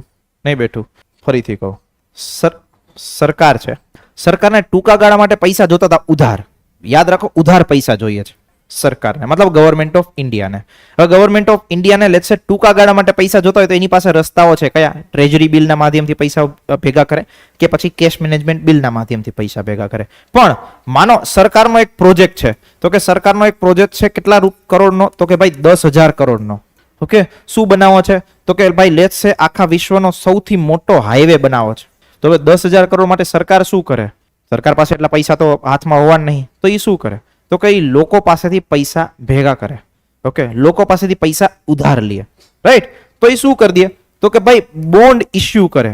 મતલબ એક પ્રકારની લોકોને એમ કે ભાઈ તમે આ બોન્ડ ખરીદો અને સામે અમને પૈસા આપો, અમે તમને દર વર્ષે આટલું વ્યાજ આપીશું. સમજાણી વસ્તુ? ઓકે, હવે બોન્ડ ઇસ્યુ કરે તો એનો સમયગાળો બહુ લાંબો હોય, સામાન્ય રીતે 1 વર્ષ કરતા વધારાનો જ હોય. પણ એની જે મેચ્યોરિટી ટાઈમ હોય ને, સામાન્ય રીતે 1 વર્ષનો હોય, 2 વર્ષનો હોય, 5 વર્ષનો હોય, 10 વર્ષનો હોય, એવી રીતનો હોય. તો હવે માનો ભાઈ કોઈ બોન્ડ જે છે એ 10 વર્ષ માટે ઇસ્યુ કરવામાં આવ્યા, તો જે વ્યક્તિ પાસે બોન્ડ છે, મતલબ આ બોન્ડને 10,000 કરોડ ના હોય તો એને ડિવાઈડ કરી દેવામાં આવે. ભાઈ 1,000 રૂપિયાનો બોન્ડ, 2,000 રૂપિયાનો બોન્ડ, એવી રીતે બધા લોકો ખરીદે અને સરકાર જે છે એ 10,000 કરોડ આખા ઇન્ડિયામાંથી ભેગા કરે. ઓકે, જે વ્યક્તિ બોન્ડ ખરીદે એને સામે સર્ટિફિકેટ આપે કે ભાઈ લ્યો આ તમે બોન્ડ ખરીદ્યા. ઓકે, આ તમે સર્ટિફિકેટ દર વર્ષે બેંકમાં જઈને દેખાડજો, તમને 5% વ્યાજ મળી જશે at the end of the year. Clear થઈ? તો શું કરે? 10 વર્ષ માટે બોન્ડ ઇસ્યુ કરે. સરકાર એમ કહે કે ભાઈ આ બોન્ડ ઉપર, ઓકે, તમારો લેટ્સ સે બોન્ડ 1,000 રૂપિયાનો હશે, ઓકે, તો at the end of the year અમે તમને 5% જે છે એ વ્યાજ આપીશું. ક્લિયર? 1,000 રૂપિયા ઉપર સરકાર શું કરે? 5% વ્યાજ આપે. કેટલા રૂપિયા થયા? 50 રૂપિયા. તો કે ભાઈ at the end of the year, મતલબ આ તો આપણે નાનું એક્ઝામ્પલ લખ્યું. ઓકે, બોન્ડ જે છે એ મોટા ગુણાંકમાં બી હોય, 1 લાખનો બી બોન્ડ હોય. તો કે ભાઈ સરકાર એમ કે 5% તમને વ્યાજ આપીશું. તો at the end of the year તમારા બેંક ખાતામાં કેટલા રૂપિયા વ્યાજ જમા થાય બોન્ડનું? 50 રૂપિયા. 10 વર્ષ સુધી આવી રીતે તમને કન્ટિન્યુ 50 રૂપિયા વ્યાજ મળતું રહે. At the end of the 10 વર્ષ શું કરી દે સરકાર? તો કે 1,000 રૂપિયા તમે જે રોક્યા હતા એ તમને પાછા આપી દે. આને કહેવાય બોન્ડ માર્કેટ. સમજાણી વસ્તુ? ક્લિયર થઈ? મગજમાં બેઠી? કોઈ વ્યક્તિને હજી ના સમજાતું હોય તો હજી પૂછી લો. મતલબ કે સિમ્પલ છે કે લાંબા સમયગાળા માટે ઉધાર લેવા માટેનું એક માધ્યમ છે. શું છે? બોન્ડ છે. બીજી વસ્તુ એક તમને કહું તો કે ઘણી વખત તમે જોયું હશે કે આરબીઆઈ જે છે એ આરબીઆઈ મની ફ્લો મેનેજ કરવા માટે પણ બોન્ડ ઇસ્યુ કરતી હોય. આને એક પ્રકારની ગવર્મેન્ટ સિક્યોરિટી જ કહેવાય બોન્ડને. ઓકે, તો એ શું કરે? જ્યારે માનો માર્કેટમાં મની ફ્લો બહુ વધી ગયો છે તો આરબીઆઈ શું કરશે? બોન્ડ વેચવાનું શરૂ કરશે કે ભાઈ લો તમે બોન્ડ લો અને લોકોને એમ કે સામે પૈસા આપો. એટલે સામે લોકો પૈસા આપે તો માર્કેટમાં મની ફ્લો શું થાય? ડાઉન થાય. ક્લિયર થાય છે? સમજાણી વસ્તુ? સો this is called as an bond market. અને ગવર્મેન્ટના જે બોન્ડ હોય ઇસ્યુ થાય, કેન્દ્ર સરકાર દ્વારા જે બોન્ડ ઇસ્યુ કરવામાં આવે એને શું કહેવામાં આવે? સોવરેન બોન્ડ કહેવામાં આવે. ક્લિયર થઈ? વસ્તુ સમજાણી? મતલબ કે બોન્ડ હોય એનો સિમ્પલ મેકેનિઝમ તો કે ભાઈ વ્યાજ દરે બોન્ડ ઇસ્યુ કરવામાં આવે. દર વર્ષે નિશ્ચિત અમાઉન્ટનું એક વ્યાજ આપવામાં આવે. ઓકે, કે દર વર્ષે તમને આટલું રિટર્ન આપીશું. હવે તમને એવું થતું હશે કે ભાઈ આ દર વર્ષે 5% રિટર્ન આપે એવા બોન્ડમાં થોડી રોકાય. શેર બજારમાં રોકો 20% રિટર્ન આવે. પણ ભાઈ શેર બજારમાં 20% રિટર્ન આવે બી ખરી અને -40% થઈ બી શકે. ઓકે, બટ આ શું છે? સેફટી. તો આમાં સેફટી રહે. ઓકે, દર વર્ષે 5% તો આવવાનું જ છે. It's like this. ક્લિયર? સમજાણું? બીજો કોઈ first bench to last bench હોય તો ડાઉટ ભાઈ હાથ ઊંચો કરીને બિંદાસ પૂછી લેજો. પછી આવે છે ઝીરો કૂપન બોન્ડ. મેં તમને આગળના એક્ઝામ્પલમાં શું કીધું કે ભાઈ દર વર્ષે 5% વ્યાજ આપશે. ઓકે, પણ માનો સરકારે આવું ના કરવું હોય તો એ ઝીરો કૂપન બોન્ડ ઇસ્યુ કરે. ઝીરો કૂપન બોન્ડમાં શું હોય તો કે ભાઈ માનો એવું કરે કે રૂપિયા 1,000 નો જે બોન્ડ છે, ઓકે, એ ઇસ્યુ કરે. આ એની ફેસ વેલ્યુ કહેવાય. ઓકે, બોન્ડની ફેસ વેલ્યુ કહેવાય. એ ઇસ્યુ કરશે ડિસ્કાઉન્ટ પ્રાઇસ ઉપર. ડિસ્કાઉન્ટ પ્રાઇસ ઉપર ઇસ્યુ કરે તો કેટલા રૂપિયા ઇસ્યુ કરશે? તો કે લેટ્સ સે 700 રૂપિયા. અને સરકાર એવું કહેશે કે 3 વર્ષ પછી અમે તમને કેટલા રૂપિયા પાછા આપીશું? 1,000 રૂપિયા. તો વ્યાજ દેવાનો કોઈ પ્રશ્ન રહેતો નથી. એકવાર તમે બોન્ડ લઈ લીધું, ઓકે, 700 રૂપિયા બોન્ડ લઈ લીધો, 3 વર્ષ પછી આવજો 1,000 રૂપિયા લઈ જાજો. તો વચ્ચેનો જે 300 રૂપિયા તમને મળ્યા એ શું થયું? તમારું વ્યાજ, પ્રોફિટ, વોટ્સો એવર. ઓકે, આ બહુ નાની અમાઉન્ટ છે. આ વિચારીને એવું ના વિચારતા 300 રૂપિયા માટે 3 વર્ષ થોડી રોકાય. ઓકે, બટ અમાઉન્ટ મોટી હોય છે એકચ્યુઅલ બોન્ડમાં. આ તો આપણે જસ્ટ સમજવા માટે કરીએ છીએ. ક્લિયર થયું? ઓકે, તો આને શું કહેવાય? Discount bond or zero coupon bond. સમજાણી વસ્તુ? મગજમાં બેઠી? કેટલા લોકો મગજમાં બેઠી? હા કે ના? ચલો બઢિયા, આગળ વધીએ. પછી એક વસ્તુ આવે છે ઇન્ફ્લેશન ઇન્ડેક્સ બોન્ડ. બેનો સમજાય છે કે નહીં સમજાતું? કે બધું ઉપરથી જાય છે? ત્રણે લોકોને સમજાય છે? મગજમાં બેસે છે? ના સમજાય તો કહેજો.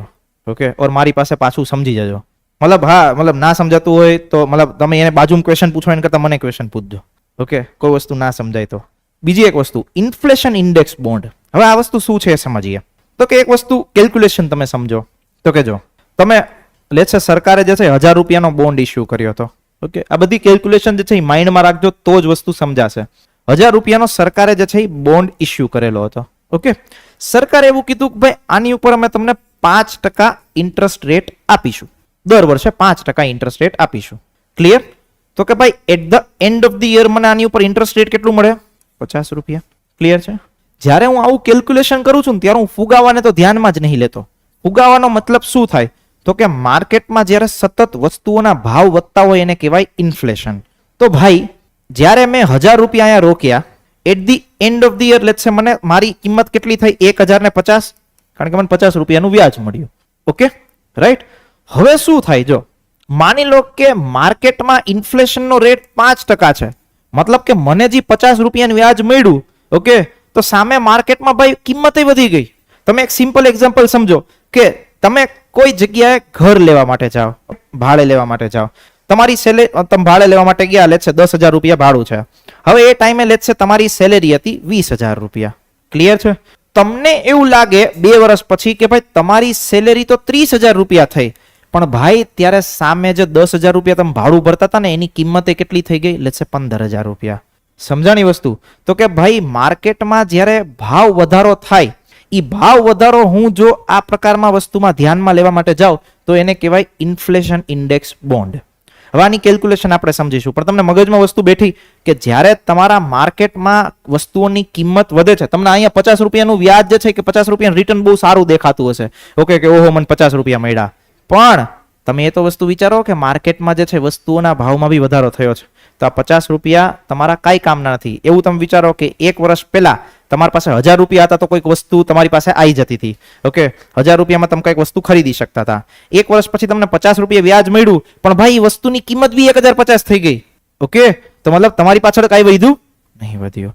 તો આ વસ્તુ એવું થાય કે ઘણી વખત જે બોન્ડ બહાર પાડવામાં આવે એમાં ઇન્ફ્લેશન ધ્યાનમાં લેવામાં આવે નહીં, પણ સરકાર જે છે એક બોન્ડનો બીજો પ્રકાર બહાર પાડે, એને કહેવામાં આવે ઇન્ફ્લેશન ઇન્ડેક્સ બોન્ડ. શું કરવામાં આવે એની કેલ્ક્યુલેશન સમજો.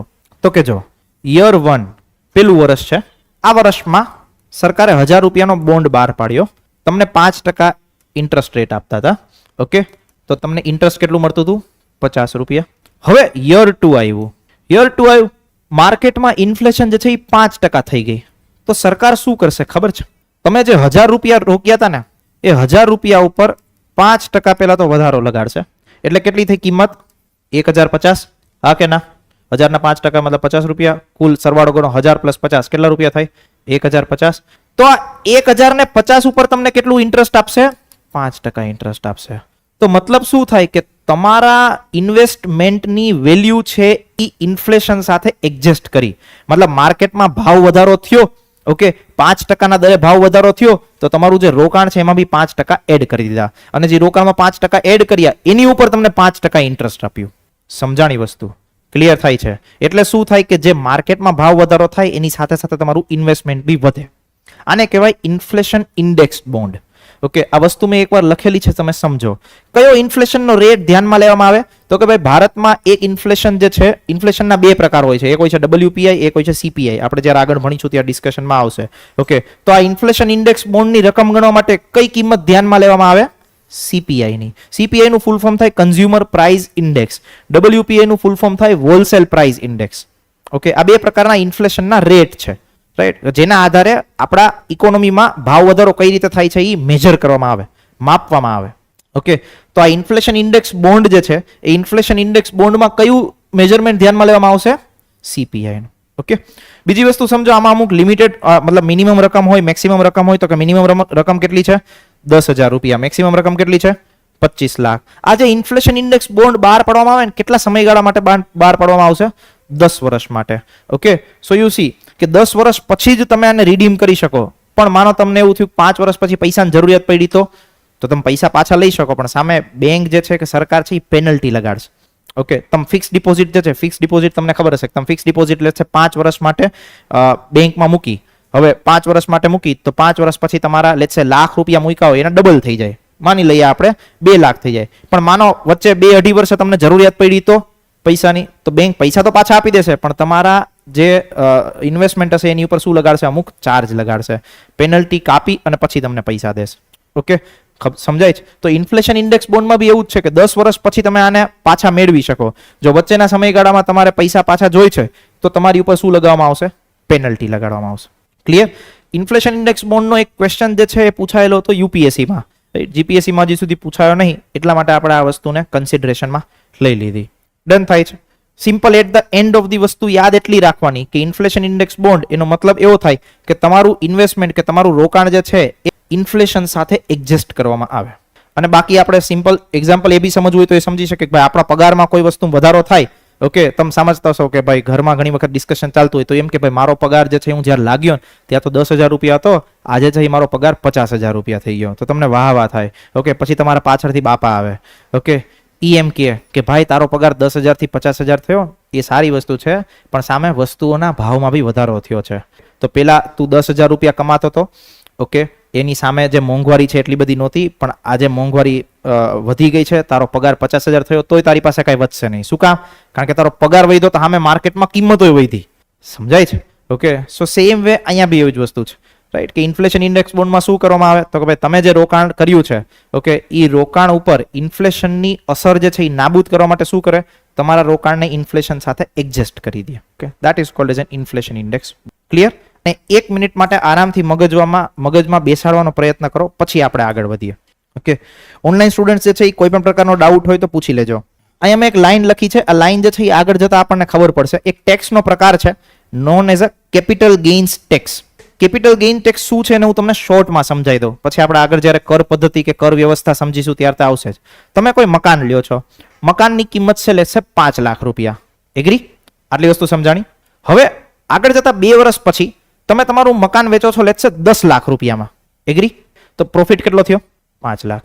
તો ગવર્મેન્ટની ભાષામાં આ 5 લાખને કહેવાય કેપિટલ ગેઇન. તો આ 5 લાખનો જે તમારો પ્રોફિટ છે એની ઉપર બી તમારે સરકારને ટેક્સ ચૂકવવો પડે. ઓકે, એને કહેવાય કેપિટલ ગેઇન ટેક્સ. સમજાણી વસ્તુ? તમે આજે મકાન લીધું 5 લાખમાં, ઓકે, 2 વર્ષ પછી વેચ્યું કેટલા? 10 લાખમાં. પ્રોફિટ કેટલો થયો? 5 લાખ. તો 5 લાખ ઉપર તમારે સરકારને ટેક્સ આપવો પડે. એને શું કહેવાય? Capital gain tax. કે તમે જે પ્રોપર્ટી છે કે તમે જે કેપિટલ ઇન્વેસ્ટમેન્ટ કર્યું એની ઉપર તમને જે રોકાણ મતલબ જે રોકાણ ઉપર તમને નફો થયો, ઓકે, વળતર મળ્યું, એની ઉપર સરકારને ટેક્સ ચૂકવવો પડે. ક્લિયર થાય છે? તો આ ઇન્ફ્લેશન ઇન્ડેક્સ બોન્ડમાં તમે જે રોકાણ કરો છો એની ઉપર તમને જે રિટર્ન મળે છે એની ઉપર કેપિટલ ગેઇન ટેક્સ લાગતું હોય છે. આ એકવાર યુપીએસસીમાં સ્ટેટમેન્ટ હતું કે કેપિટલ ઇન્ફ્લેશન ઇન્ડેક્સ બોન્ડ જે છે એની ઉપર જે છે એ ટેક્સ લાગતો નથી. Statement is wrong. એની ઉપર ટેક્સ લાગે છે. ઓકે, કયો ટેક્સ લાગશે? Capital gain tax. શાંતિથી આને એકવાર મગજમાં બેસાડવાનો પ્રયત્ન કરો, સમજવાનો પ્રયત્ન કરો કે તમારા રોકાણને આપણે એડજસ્ટ કરીએ છીએ શેની સાથે? ઇન્ફ્લેશન સાથે. ઇન્ફ્લેશનનો મતલબ થાય ભાવ વધારો. ઓકે, અને એકવાર મગજમાં બેસાડવાનો પ્રયત્ન કરો, પછી આપણે આગળ વધીએ. સોરી, મતલબ જે ઇન્ફ્લેશનનો રેટ હોય એ મુજબ તમારા ઇન્વેસ્ટમેન્ટમાં વધારો થાય. સિમ્પલ. સરકાર જે છે એ કેલ્ક્યુલેશન જે વ્યાજનું કરવાનું થાય ને એ એવી રીતે કરે. ઓકે, કે ભાઈ આજે તમે 1000 રૂપિયામાં લીધું છે, તમને 5% વ્યાજ આપે છે. ઓકે, હવે માર્કેટમાં ઇન્ફ્લેશનનો લેશે છે દર છે 5% છે, તો સરકાર શું કરશે? નેક્સ્ટ યર જ્યારે તમને વ્યાજ આપવાનું હશે ને ત્યારે કેલ્ક્યુલેશન શું કરશે? તો કે ભાઈ પેલા 1000 રૂપિયા ઉપર તમને 5% ઇન્ફ્લેશનનો રેટ ગણશે. તમારું ઇન્વેસ્ટમેન્ટ થયું 1050 રૂપિયા. હવે આ 1050 રૂપિયા ઉપર તમને 5% વ્યાજ આપશે. ઓકે, મતલબ કે એ શું કરશે? આ જે 5% ધ્યાનમાં લીધા ને એ માર્કેટનું ઇન્ફ્લેશન રેટ છે. Simple. So this is called as an inflation index bond. બોન્ડની કિંમત અને બંને ઉપર બી કરી શકે ઓર પ્રિન્સિપલ ઉપર બી કરી શકે. વધારવું પડે તો પછી બેટર રસ્તો એક પૈસા પાછા આપી દેવાના. ઓકે, વ્યાજ આપવા ગયા હતા. ઇન્ફ્લેશન 1000% થોડી થાય. ઝિમ્બાબ્વે જેવો દેશ થોડી છે આપણો. ઓકે, ઝિમ્બાબ્વે જેવા દેશમાં 1000% ઇન્ફ્લેશન થાય. શ્રીલંકા જેવા દેશમાં એવું ઇન્ફ્લેશન થાય. ઇન્ડિયામાં તો પોસિબિલિટી નહીં કોઈ દી.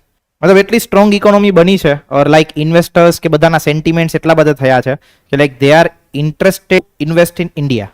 અને એ ઇન્ટરેસ્ટ મતલબ કોઈ આપણા શું કહેવાય આપણી દયા માટે નહીં કરતા. They are very smart people. એને ખબર આવડું મોટું માર્કેટ આખા દેશમાં મતલબ આખા દુનિયામાં ક્યાંય નહીં મળવાનું, એટલા માટે કરે છે.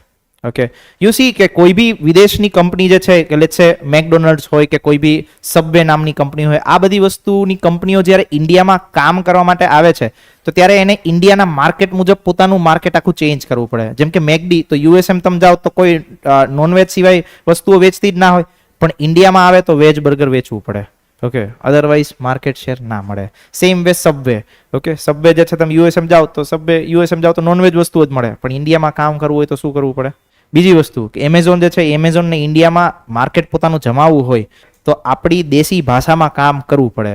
તો કેવું કેમ્પેન લોન્ચ કર્યું હતું કે આપકી અપની દુકાન, એમેઝોનનું જ્યારે કેમ્પેન લોન્ચ થયું ત્યારે. સો થિંક ઇઝ દેટ કે they are very smart people. Okay, એને ખબર છે કે ભાઈ આ ધંધો કેમ કરવાનો.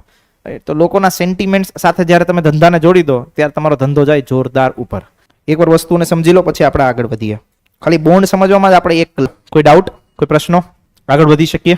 પછી એક ટાઈપ આવે છે called as masala bond. Okay, masala બોન્ડનો મીનિંગ ડઝન્ટ મીન કે તમારે મસાલાઓ ખરીદવા હોય એના માટે કરવામાં આવે. મસાલા બોન્ડ શું છે તો કે વસ્તુને તમે સમજો કે ભાઈ જો તમારે લેટ્સ સે યુએસએ માંથી પૈસા ઉધાર લેવા છે. ઓકે, યુએસએ ના માર્કેટમાંથી કોને લેવા છે તો કે ભાઈ લેટ્સ સે ઇન્ડિયાના, મતલબ ઇન્ડિયન ગવર્મેન્ટ છે. ઇન્ડિયન ગવર્મેન્ટ છે એને પૈસા ક્યાંથી લેવા ઉધાર છે? યુએસએ માંથી. ઓકે, તો યુએસએ માંથી જ્યારે તમારે પૈસા લેવા હોય ત્યારે તમે બોન્ડ ઇસ્યુ કરો તો સામે પૈસા શેમાં મળે? ડોલર્સમાં મળે. યુએસએ વાળા લોકો પાસે રૂપિયા હોય ને આપણી કરન્સી, રાઈટ? તો એ લોકો શેમાં આપણને પૈસા આપશે? ડોલરમાં આપશે. બટ હવે તમે ડોલર લઈને ઇન્ડિયામાં આવો પછી એને પાછા તમારે શું કરવા પડે? રૂપિયામાં કન્વર્ટ કરાવવા પડે. તો આખી પ્રોસેસને જફામારી ના કરવી હોય તો ઇન્ડિયાની ગવર્મેન્ટ જે છે એ યુએસએ ના માર્કેટમાં ઇન્ડિયાની કરન્સીમાં, ઓકે, ઇન્ડિયન કરન્સીમાં જે બોન્ડ ઇસ્યુ કરે એને શું કહેવાય? મસાલા બોન્ડ. ઓકે, એને કહેવાય મસાલા બોન્ડ. અને જે લોકો યુએસએ ના ઇન્વેસ્ટર જે છે એ લોકો બી શેમાં રોકશે તો કે ભાઈ ઇન્ડિયાની રૂપીઝમાં રોકશે, ઇન્ડિયન રૂપીઝમાં રોકશે. એ લોકો ક્યાંકથી એક્સચેન્જ કરીને કોઈ બી પ્રકારની વ્યવસ્થા કરશે અને ગવર્મેન્ટને જે પૈસા આપશે એ શેમાં આપશે? ઇન્ડિયન રૂપીમાં આપશે, right? So that's why it is called as masala bond. સૌ પ્રથમ વખત 2014માં જે વર્લ્ડ બેંક છે, વર્લ્ડ બેંક મતલબ વર્લ્ડ બેંકના સહયોગથી ઇન્ટરનેશનલ ફાઇનાન્સ કોર્પોરેશન દ્વારા આ પ્રકારના બોન્ડ જે છે એ બહાર પાડવામાં આવેલા હતા. ઓકે, જો મેં લખેલું છે મસાલા બોન્ડ જે છે એ રૂપિયામાં રજૂ કરવામાં આવે. ઓકે, અને વિદેશી કંપનીઓ જે છે એ વિદેશી ચલણને બદલે શેમાં આપણી જગ્યાએ બોન્ડ ખરીદશે તો કે ભાઈ ભારતની કરન્સીમાં, મતલબ કે ઇન્ડિયન રૂપીમાં બોન્ડ ખરીદશે. ઓકે, એટલા માટે એને કયા નામથી ઓળખવામાં આવે છે? મસાલા બોન્ડ તરીકે. બીજું એની પાછળ એવું કાંઈ નહીં કે એમડીએચ ના મસાલા લેવાના હોય. રાઈટ? આ ક્વેશ્ચન મસાલા બોન્ડનો એકવાર પૂછાઈ બી ગયો છે. ઓકે, જીપીએસસીમાં જ કે ભાઈ મસાલા બોન્ડ છે એ શેની સાથે સંકળાયેલ છે તો કે તમને ખબર હોવી જોઈએ કે ભાઈ વિદેશમાં જે લોકો છે ભારતીય ચલણમાં જ્યારે બોન્ડ ખરીદે, મતલબ કે ભારતની કરન્સીમાં જ્યારે બોન્ડ ખરીદે તો એને શું કહેવાય? મસાલા. ક્લિયર? ઓકે, મતલબ ગ્લોબલી ઘણી વખત પૈસા રેઝ કરવા માટે ગવર્મેન્ટ જાય કે ભાઈ ભારત દેશમાંથી નહીં, લેટ્સ સે યુએસએ માંથી પૈસા ઉઠાવો. તો યુએસએ માંથી પૈસા ઉઠાવો પેલો પ્રશ્ન એ થાય ભાઈ એ તો ડોલરમાં આપશે, ડોલર અહીંયા લઈને આવશું, પાછા એને કન્વર્ટ કરાવવા પડશે રૂપિયામાં. તો કે એના રસ્તે કામ કરો, આપણે મસાલા બોન્ડ ઇસ્યુ કરીએ. જે એને રોકવા છે પૈસા એ પોતે રૂપિયામાં કન્વર્ટ કરીને આપણામાં રોકે, આપણે કોઈ જફામારી કરવી તો એને શું કહેવાય? મસાલા બોન્ડ. ક્લિયર થઈ વસ્તુ? સમજાણું? મગજમાં બેઠું? આગળ વધીએ. તો આટલી વસ્તુ હતી બોન્ડના પ્રકારોમાં. ઓકે, તો ભાઈ એક વસ્તુ યાદ રાખજો, ઘણા બધા બીજા બધા પ્રકારના બોન્ડ હોય છે. ઓકે, ક્લાઇમેટ બોન્ડ્સ હોય છે, બ્લુ બોન્ડ હોય છે. ઓકે, બ્લુ ઇકોનોમી માટે કે આખી જે છે એ દરિયાઈ, મતલબ દરિયાઈ પ્રોજેક્ટ્સ માટે તમારે પૈસા ઉઠાવવા હોય તો તમે બ્લુ ઇકોનોમી કે બ્લુ બોન્ડના માધ્યમથી ઉઠાવી શકો. ઓકે, ક્લાઇમેટ માટેના કોઈ પ્રોજેક્ટ તમારે કરવા હોય, ઓકે, એન્વાયરમેન્ટના તમારે પ્રોજેક્ટ કરવા હોય તો ગ્રીન બોન્ડ બી ઉઠાવી શકો. તો આવા બધા બોન્ડના અલગ અલગ પ્રકારના પ્રકારો બી છે. ઓકે, બટ એ આપણા માટે એટલા બધા કોઈ કામના નહીં, એક્ઝામમાં એટલી બધી વસ્તુઓ કોઈ પૂછાતી નહીં, તો એ વસ્તુ ઉપર આપણે એટલું બધું જઈશું નહીં. ઓકે, ડાયરેક્ટલી મૂવ ઓન કરીએ બીજા ટોપિક ઉપર. ટોપિકનું નામ છે ડિબેન્ચર. ઓકે, બોન્ડનો જ બીજો પ્રકાર. પણ સામાન્ય રીતે કોણ ડિબેન્ચરમાં પૈસા ઉપાડે તો કે મલ્ટીનેશનલ કોર્પોરેશન્સની જે કંપનીઓ હોય. Okay, right? કે મોટી મોટી જે કંપનીઓ હોય એ મોટી કંપનીઓને જ્યારે પૈસા જોતા હોય, રાઈટ, ત્યારે એ શેના માધ્યમથી પૈસા ઉપાડશે તો કે ડિબેન્ચરના માધ્યમથી પૈસા ઉપાડશે. હવે જો અહીંયા શું વસ્તુ લખેલું છે તો કે આ કંપની માટેનું જાહેર ઋણનું સાધન છે. જાહેર ઋણ મતલબ કે આ ઋણને લોન જ કહેવાય. જે લોકો કોમર્સ બેકગ્રાઉન્ડથી નથી એના માટે હું તમને કહું. જો આ અમુક શબ્દો યાદ રાખજો. એક હોય અસેટ્સ, એને કહેવામાં આવે મિલકત. એક હોય અસેટ્સ, એને કહેવામાં આવે મિલકત. પછી તો કે એક આવે લાયબિલિટી, એને કહેવામાં શું આવે? જવાબદારી. એક હોય લોન, એને કહેવામાં શું આવે? ઋણ. તો આવા શબ્દો યાદ રાખજો. મતલબ આ ઋણ વિચારીને ચકરી ના ખાઈ જતા કે આ શું કહેવાય, આવું મને કોઈથી ભણાવ્યું જ નહીં, એ વસ્તુને રિએક્ટ ના કરતા. ઋણ મતલબ કે લોન. તો કે ભાઈ કંપની માટે જાહેર ઋણ મતલબ કે લોકો પાસેથી પૈસા ભેગા કરવા હોય તો એના માટેનું એક આ સાધન છે. ઓકે, વ્યાજ દર જે છે એ નિશ્ચિત હોય, મતલબ similar kind of the bond જ છે. બોન્ડ જે છે એ સરકાર ઇસ્યુ કરે, ડિબેન્ચર કોણ ઇસ્યુ કરશે? કંપનીઓ. ક્લિયર થાય છે? Okay, so this is called as an bond, અરે sorry, this is called as an debenture. એક સમયગાળા માટે ઇસ્યુ કરવામાં આવશે, લેટ્સ સે 10 વર્ષ માટે. 10 વર્ષનો સમયગાળો પૂરો થાય પછી શું કરે તો કે જે પૈસા લીધા હોય એ પાછા આપી દેવાના. ઓકે, બીજી વસ્તુ એક જુઓ કે જ્યારે કંપની જે છે એ કંપનીમાંનો કોઈ કંપની જે છે લેટ્સ સે રિલાયન્સ ઇન્ડસ્ટ્રીઝે ડિબેન્ચર બહાર પાડ્યા, તમે ડિબેન્ચર ખરીદ્યા, મતલબ કોઈ બી લોકો ડિબેન્ચર ખરીદી શકે. રિલાયન્સ ઇન્ડસ્ટ્રીઝ શું કહે તો કે ભાઈ લો આ ડિબેન્ચર, ઓકે, લાવો 1000 રૂપિયા, આની ઉપર તમને દર વર્ષે આટલું આટલું વ્યાજ આપીશ. ઓર લો આ ડિબેન્ચર, 1000 રૂપિયાની ડિબેન્ચર છે, 800 રૂપિયા લો, 1 વર્ષ પછી 1000 રૂપિયા લઈ જાજો. ક્લિયર? ઓકે, પણ માનો 1 વર્ષમાં રિલાયન્સ ઉઠી ગઈ, રાઈટ, બંધ થઈ ગઈ, તો પેલા કોને પૈસા મળશે જ્યારે રિલાયન્સનું લિક્વિડેશન થશે ત્યારે? ડિબેન્ચર હોલ્ડર્સને. પ્રેફરન્સ શેર હોલ્ડર્સ કરતા બી પહેલા આવશે ડિબેન્ચર હોલ્ડર્સ, કારણ કે આ લોકો લેણદારો છે. પ્રેફરન્સ શેર હોલ્ડર્સ એક રીતે અગેન માલિકો જ છે, ભલે ને પ્રેફરન્સ આપવામાં આવે ઇક્વિટી શેર હોલ્ડર્સ કરતા વધારે, પણ પેલા કોને પૈસા મળશે? ડિબેન્ચર હોલ્ડર્સને, જેની પાસેથી પૈસા ઉધાર લીધા છે એ લોકોને. ઓકે, તો કે ભાઈ ડિબેન્ચર તમારે બહાર પાડવા હોય, રાઈટ, તો અમુક જે ક્રેડિટ રેટિંગ એજન્સી છે, આ ક્રેડિટ રેટિંગ એજન્સી કોને કહેવાય ઈ કોન્સેપ્ટ બી આપણે જ્યારે આ ચેપ્ટર પૂરું થશે ત્યારે ભણીશું. ઓકે, અમુક ક્રેડિટ રેટિંગ એજન્સીઓ શું કામ કરે તો કે ભાઈ ક્રેડિટ આપવાનું કામ કરે, રેટિંગ આપવાનું કામ કરે, રાઈટ, કે ભાઈ કોઈ લોકોને જે છે એ લોન જોઈ છે, એ લોન માંગવા આવે તો આવી ક્રેડિટ રેટિંગ એજન્સી એક સર્ટિફિકેટ બહાર પડે કે ભાઈ હા આને બિંદાસ આપો, આંખ બંધ કરીને, કોઈ વાંધો નહીં. અમુક જે ફડચા જેવી હોય, વિજય માલ્યા જેવી કંપની હોય તો એને એમ કે ભાઈ આને તો દેતા નહીં ભૂલથી, ઓકે, બાકી તમારા પૈસા જશે, રાઈટ. તો આ ક્રેડિટ રેટિંગ એજન્સીઓ જે છે એ ઘણી વખત જે છે એ આવા પ્રકારના સર્ટિફિકેટ્સ બહાર પડે, અને જો ક્રેડિટ રેટિંગ એજન્સી બહુ જ સારી શું કહેવાય રેટિંગ આપે તો એ કંપનીઓ જે છે એ નીચા વ્યાજ દરે પૈસા ઇસ્યુ કરે. તમે સમજો ક્રેડિટ રેટિંગ એજન્સી જે છે એ બહુ જ સારું રેટિંગ આપ્યું, રાઈટ, તો કંપની શું કરે તો કે ભાઈ ડિબેન્ચર બહાર પાડે પણ 5% ડિબેન્ચર બહાર પાડે, 5% વ્યાજ દરે. શું કામ? પૈસા ઓછા દેવા, વ્યાજ દર ઓછું દેવું. ઓકે, લોકોને વિશ્વાસ હોય, લોકોને સિક્યોર્ડ હોય, લોકોને એમ લાગતું હોય કે ભાઈ આ કંપની સારી છે તો પૈસા રોકો, અધરવાઇઝ જરૂર નહીં. ક્લિયર થાય છે? અને રેટિંગ એજન્સી જો સારું ન આપે તો એને પોતે લોકોને રિટર્ન આપવા માટે શું કરવું પડે તો કે વધારે ઇન્ટરેસ્ટ રેટથી ડિબેન્ચર બહાર પાડવાનું, રાઈટ, 5% બદલે 10%, તો કંપનીએ જ આ 10% આપવું પડે લોકોને. ક્લિયર થાય છે? Okay, so this is called as an debenture. But આ વસ્તુની મગજમારી ના જાઓ, સિમ્પલ આપણે એટલી વસ્તુ સમજો કે ભાઈ કંપનીને પૈસા ઉધાર જોતા હોય તો એ શેના માધ્યમથી લે? ડિબેન્ચરના માધ્યમથી પૈસા લેશે. અને આ લોંગ ટર્મનું છે. ઓકે, લોંગ ટર્મ માટે પૈસા જોતા હોય ને ત્યારે, રાઈટ. શોર્ટ ટર્મ માટે જોતા હોય તો આપણે જોયું હતું શું? Commercial paper, right, commercial paper minimum 7 દિવસ, મેક્સિમમ 1 વર્ષ. ઓકે, પણ 1 વર્ષ કરતા વધારે પૈસા જોતા હોય તો ડિબેન્ચરના માધ્યમથી પૈસા લઈ શકાય. ઓકે, હવે આ ડિબેન્ચરના અમુક પ્રકારો છે તો કે 2 પ્રકાર છે. જો એક હોય કન્વર્ટિબલ ડિબેન્ચર, એક હોય નોન કન્વર્ટિબલ ડિબેન્ચર. કન્વર્ટિબલ ડિબેન્ચરનો મતલબ શું તો કે જો આજે 1000 રૂપિયાથી ઇસ્યુ કર્યું ડિબેન્ચર, એમ કીધું કે ભાઈ આની ઉપર 5% વ્યાજ દર આપીશું 1 વર્ષ માટે, 1 વર્ષનો સમયગાળો પૂરો થઈ ગયો તો કંપની શું કરે તો કે ભાઈ તમારા જે 1000 રૂપિયા છે ને, ઓકે, એ અમારી પાસે જ રાખો, અમે તમને 1000 રૂપિયાની સામે શેર્સ આપી દઈએ કંપનીના. સમજાણી વસ્તુ? પૈસા પાછા ન આપે, શું કે શેર લઈ જાઓ. તો આને શું કહેવાય? કન્વર્ટિબલ ડિબેન્ચર. સમયગાળો પૂરો થાય એ પછી તમારું જે ઇન્વેસ્ટમેન્ટ છે એને જો શેર્સમાં કન્વર્ટ કરી દેવામાં આવે, so that is called as an convertible debenture. અને નોન કન્વર્ટિબલ ડિબેન્ચરનો મતલબ શું તો કે 1 વર્ષનો સમયગાળો પૂરો થયો, પૈસા લઈ જાઓ પાછા, કોઈ શેર બજારમાં કે શેરમાં કે ઇક્વિટીમાં એનું કન્વર્ઝન થાય. તો આ બંને વસ્તુ સમજો, કન્વર્ટિબલ ડિબેન્ચર, નોન કન્વર્ટિબલ ડિબેન્ચર. ક્યાંય કામ નહીં આવવાનું પણ ખબર હોવી જોઈએ. ઓકે, વચ્ચે બ્રેક જોતો હોય તો કહી દેજો. ઓકે, ચા પીવાની જરૂર પડશે તો કહી દેજો બિંદાસ, કારણ કે હજી ટેકનિકલ વસ્તુઓ આગળ સમજવાની છે. ખાસ કરીને સ્ટોક માર્કેટ સમજવાનું છે, પાર્ટિસિપેટરી નોટ સમજવાની છે, ડિપોઝિટરી રિસિપ્ટ સમજવાનું છે, બધી વસ્તુ સમજવાની છે. So if you want a break after few minutes you can take, but that will be of 10 minutes only. Okay, એનાથી વધારે નહીં, અને એ બી ખાલી ફ્રેશ થવા માટે આપીએ છીએ, રાઈટ, બીજો કોઈ મતલબ ઘર જવા માટે નહીં. સમજાય ડિબેન્ચર? કોઈ ડાઉટ, કોઈ પ્રશ્નો? આગળ વધીએ.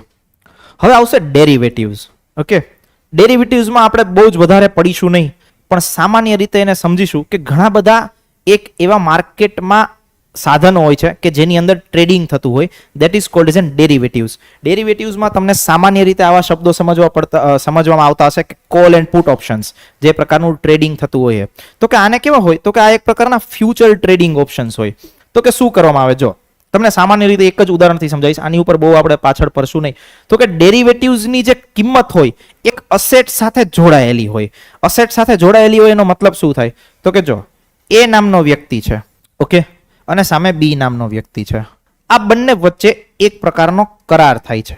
કરાર થાય છે શેના માટે તો કે લેટ્સ સે સોના માટે. સોનું એટલે કે ગોલ્ડ. તો કે ગોલ્ડ માટે બંને વચ્ચે એગ્રીમેન્ટ થઈ છે. શું એગ્રીમેન્ટ થઈ છે? એ બી ને એવું કહે છે કે ભાઈ અત્યારે હાલના સમયમાં લેટ્સ સે સોનાનો ભાવ 8,000 રૂપિયા પ્રતિ ગ્રામ ચાલે છે. હાલના સમયમાં 8,000 રૂપિયા પ્રતિ ગ્રામ ચાલે છે. તો એ બી ને શું કહે છે? તો કે કામ કરને, મતલબ એને ખબર છે કે ભવિષ્યમાં સોનાનો ભાવ જે છે એ 10,000 થવાનો છે. એને શું ખબર છે કે ભવિષ્યમાં સોનાનો ભાવ જે છે એ 10,000 રૂપિયા થવાનો. તો એ અને બી બંને એકબીજા સાથે કોન્ટ્રાક્ટ કરે કે હાલના સમયે જે છે 8,000 ભાવ જે છે, ઓકે, હું તારી સાથે એક કોન્ટ્રાક્ટ કરું છું. અત્યારે હું તારી સાથે 9,000 રૂપિયાનો ગ્રામ જે છે એનો કોન્ટ્રાક્ટ કરું છું, રાઈટ. ભવિષ્યમાં 3 મહિના પછી હું તારી પાસેથી 9,000 રૂપિયા પ્રતિ ગ્રામ સોનું લઈશ. એને એવી ખબર હતી, જો again it is all about the future market, okay, existing માર્કેટનું નહીં. એક્ઝિસ્ટિંગમાં તો 8,000 રૂપિયા દરે થાય જ છે, but it's about the future market. Future માર્કેટમાં બહુ બધા કોન્ટ્રાક્ટ થતા હોય છે, મતલબ શેર બજારમાં, that is called as an FNO, okay, call and put options ના બધી વસ્તુ આવતી હોય છે. આપણે આને બહુ સિમ્પલ ભાષામાં એકવાર સમજવાનો પ્રયત્ન કરીશું. તો કે શું થાય, એ અને બી વચ્ચે કરાર થાય છે. શેના વચ્ચે થાય છે? સોના વચ્ચેનો કરાર થાય છે. તો કે એ એવું કહે છે કે ભાઈ હાલમાં 8,000 રૂપિયા ગ્રામ ચાલે છે ભાવ, ઓકે. એને એવી ખબર છે, મતલબ એને એવી ખબર હતી કે ભાઈ ભવિષ્યમાં જે છે એ માર્કેટમાં સોનાની કિંમતો તો વધશે, 10,000 રૂપિયા થઈ જશે, ઓકે. તો કે ભાઈ હું 10,000 રૂપિયાના ભાવે ભવિષ્યમાં લેવા જઈશ એટલા તો મારી પાસે પૈસા હશે નહીં, ઓકે. તો એક કામ કરું કે હું બી સાથે એક પ્રકારનો કરાર કરી દઉં, ઓકે. બી સાથે એક પ્રકારનો કરાર કરું કે હું તારી પાસેથી 3 મહિના પછી કેટલાના ભાવે સોનું લઈશ? 9,000 રૂપિયાના ભાવે. ક્લિયર? હવે માનો આફ્ટર 3 મંથ્સ સોનાનો ભાવ લેટ્સ સે થયો વધીને 11,000 રૂપિયા. આ વસ્તુ સમજાણી? સોનાનો ભાવ 3 મહિના પછી વધી ગયો કેટલો? 11,000 રૂપિયા. 3 મહિના પછી 11,000 રૂપિયા વધી ગયો છે, છતાં એ કેટલા રૂપિયા ખરીદી કરી શકશે? 9,000 રૂપિયા. Okay, so this is called as an call option. આવી રીતે ટ્રેડિંગ થતું હોય શેર બજારમાં. માની લ્યો કેલ્ક્યુલેશન ઊંધું પડ્યું. કેલ્ક્યુલેશન ઊંધું પડીને ભાવ 8,000 માંથી ઘટીને થઈ ગયો લેટ્સ સે 6,000 રૂપિયા. ઓકે, ભાવ કેટલો થઈ ગયો? 6,000 રૂપિયા. એ શું કીધું તું કે હું 9,000 રૂપિયાના ભાવે ખરીદીશ. ભાવ કેટલો થઈ ગયો? 6,000 રૂપિયા. તો એને તો નુકસાની જાય, તો એમ કહી દેતો હવે મારે નહીં લેવું. ઓકે, ક્લિયર થાય છે? So this is called as an call option. Clear? સમજાણી? તો આવી રીતે જે છે એ ટ્રેડિંગ થતા હોય. This is called as an derivatives. But આ ડેરિવેટિવ્સમાં સમજવાની શું વસ્તુ છે? તો કે આ ડેરિવેટિવ્સનો જે સોદો છે, વસ્તુનું ટ્રેડિંગ થતું હોય છે, એ શેની કારણે થતું હોય છે?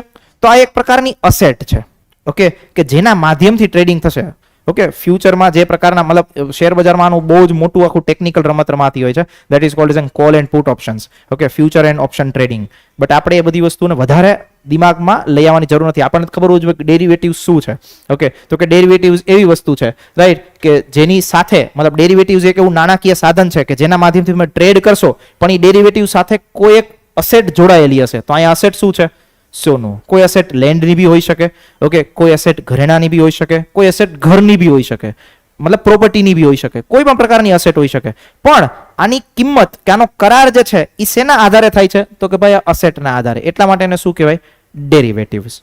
Okay, right. બહુ વધારે મગજમારી કરવાની જરૂર નથી આ કોલ અને પુટ ઓપ્શનમાં, કારણ કે બહુ જ ટેકનિકલ વસ્તુ છે. એને આપણે સમજીને એટલો બધો મગજ આપણો જે છે એ ખર્ચીશું નહીં, રાઈટ, કારણ કે ઓલરેડી કન્ફ્યુઝ હો, વધારે કન્ફ્યુઝ થાઓ કે આ call and put option. But મેં આને તમને સૌથી ઈઝી લેંગ્વેજમાં વસ્તુ સમજાવી, ઓકે, કે જ્યારે કોઈ વ્યક્તિને એવું લાગતું હોય કે ભવિષ્યમાં ભાવ વધશે તો એ અત્યારથી કોન્ટ્રાક્ટ કરી નાખે. કોની સાથે? તો કે સામે જેની પાસેથી એને ખરીદવું હોય એની સાથે. અને આ જે કોન્ટ્રાક્ટ કરે તો એવું ના હોય કે ભાઈ આ કોન્ટ્રાક્ટ કરવાનું મફતમાં થઈ જાય. આની માટે અમુક તમારે પ્રાઇસ ચૂકવવી પડે, અમુક પ્રકારનું કમિશન ચૂકવવું પડે. ઓકે, કાલ સવારે મારો ભાવ ઘટી જાય, ઓકે, તો તમે શું કરો કે મારું કમિશન તેલ લેવા ગયું, પણ હું 6,000 મતલબ હું જે છે 9,000 ના ભાવે વસ્તુ લઈશ નહીં. ઓકે, તો તમે પૈસા ગુમાવવા માટે તૈયાર થઈ જાઓ. બટ માનો વધી ગયા 11,000 રૂપિયા થઈ ગયું, તો તમને કેટલા રૂપિયા મળે છે? 9,000 રૂપિયા મળે. રાઈટ? શું કામ? કારણ કે તમે 3 મહિના પહેલા એવો કોન્ટ્રાક્ટ કરેલો હતો. ક્લિયર થાય છે? Okay, so this is called as an derivatives. કોઈ એટલી બધી કામની વસ્તુ નથી, બટ ખાલી આપણે ધ્યાનમાં રાખીશું ભાઈ આ બી એક પ્રકારનું નાણાકીય સાધન હોય છે કેપિટલ માર્કેટનું. પછી આવે છે institution called as an SEBI, right. સેબીનું હવે જે છે વસ્તુ આપણે ભણવાની શરૂ થશે સ્ટોક માર્કેટની શરૂ થશે. તો કે સ્ટોક માર્કેટમાં આપણે 3 વસ્તુ ભણવાની થશે. એક આવશે સેબી, એક આવશે બીએસસી, એક આવશે એનએસસી. તો બીએસસી આખું કઈ રીતે કામ કરે છે એ બી વસ્તુ આપણે સમજીશું. બટ બીએસસી કઈ રીતે કામ કરે છે એ વસ્તુ સમજતા પહેલા એક નાનકડો બ્રેક બી લઈશું, કારણ કે તો તમને ટેકનિકલ વસ્તુ જે એનું કેલ્ક્યુલેશન છે એ સમજમાં આવે. તો પહેલા એકવાર સેબી સમજી લઈએ. સેબી સમજીને we will take a 10 minutes of break and then we will continue. Okay, thing is that તમારે કેપેસિટી આ વધારવાની જરૂર એટલા માટે છે કારણ કે અમે જ્યારે ઇકોનોમી ભણતા તો જે ફેકલ્ટી ભણાવવા આવતા, મેં તમને કીધું એમ કે લાઇટ બંધ કરી દેતા, ભણાવવાનું ચાલુ કરતા, તો હી taught us for continuously 3 hours, 2.5 hours, 3 hours. So capacity you need to increase. Okay, તો સરસ નિંદર કરીને આવો, નાસ્તો પાણી ખાઈ પીને આવો. ઓકે, લેક્ચરમાં બેસો એ પહેલાં જે બી રીતે તમારું માઇન્ડ ફ્રેશ થતું હોય, બ્લેક કોફી, ચા, ગ્રીન ટી, વોટ્સએવર, ઓકે, તો એ વસ્તુ પીને આવો. ઓકે, ચોકલેટ ખાવાની ઈચ્છા થતી ચોકલેટ ખાઈને આવો, જેથી માઇન્ડ થોડું અટેન્ટિવ રહે.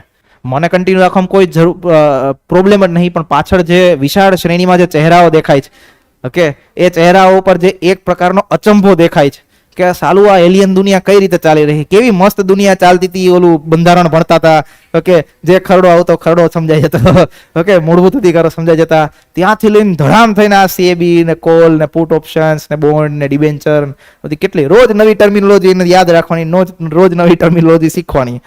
બટ એ તો શીખવું પડશે. હજી આ નિત્યક્રમ જે છે ઓલમોસ્ટ 1.5 મહિના સુધી ચાલશે. ઓકે, હજી તો ઘણા બધા ટેકનિકલ કોન્સેપ્ટ ભણવાના બાકી છે. આ તો જસ્ટ ખાલી શરૂઆત છે. હજી તમે ફોરેન ટ્રેડ ભણશો, ઓકે, બેલેન્સ ઓફ પેમેન્ટ ભણશો, કરન્સીનું એપ્રિસિએશન, કરન્સીનું ડેપ્રિસિએશન ભણશો, નેશનલ ઇન્કમની ગણતરી ભણશો. આ બધી વસ્તુ જ્યાં સુધી ભણશો ત્યાં સુધી આ બધી વસ્તુ. તો એકવાર સેબી ભણ લઈએ, પછી આપણે એક નાનકડો બ્રેક લઈશું. ઓકે, સેબી એટલો બધો ટેકનિકલ કોન્સેપ્ટ નથી, પણ આપણે એને સમજવાનો પ્રયત્ન કરીએ શું છે.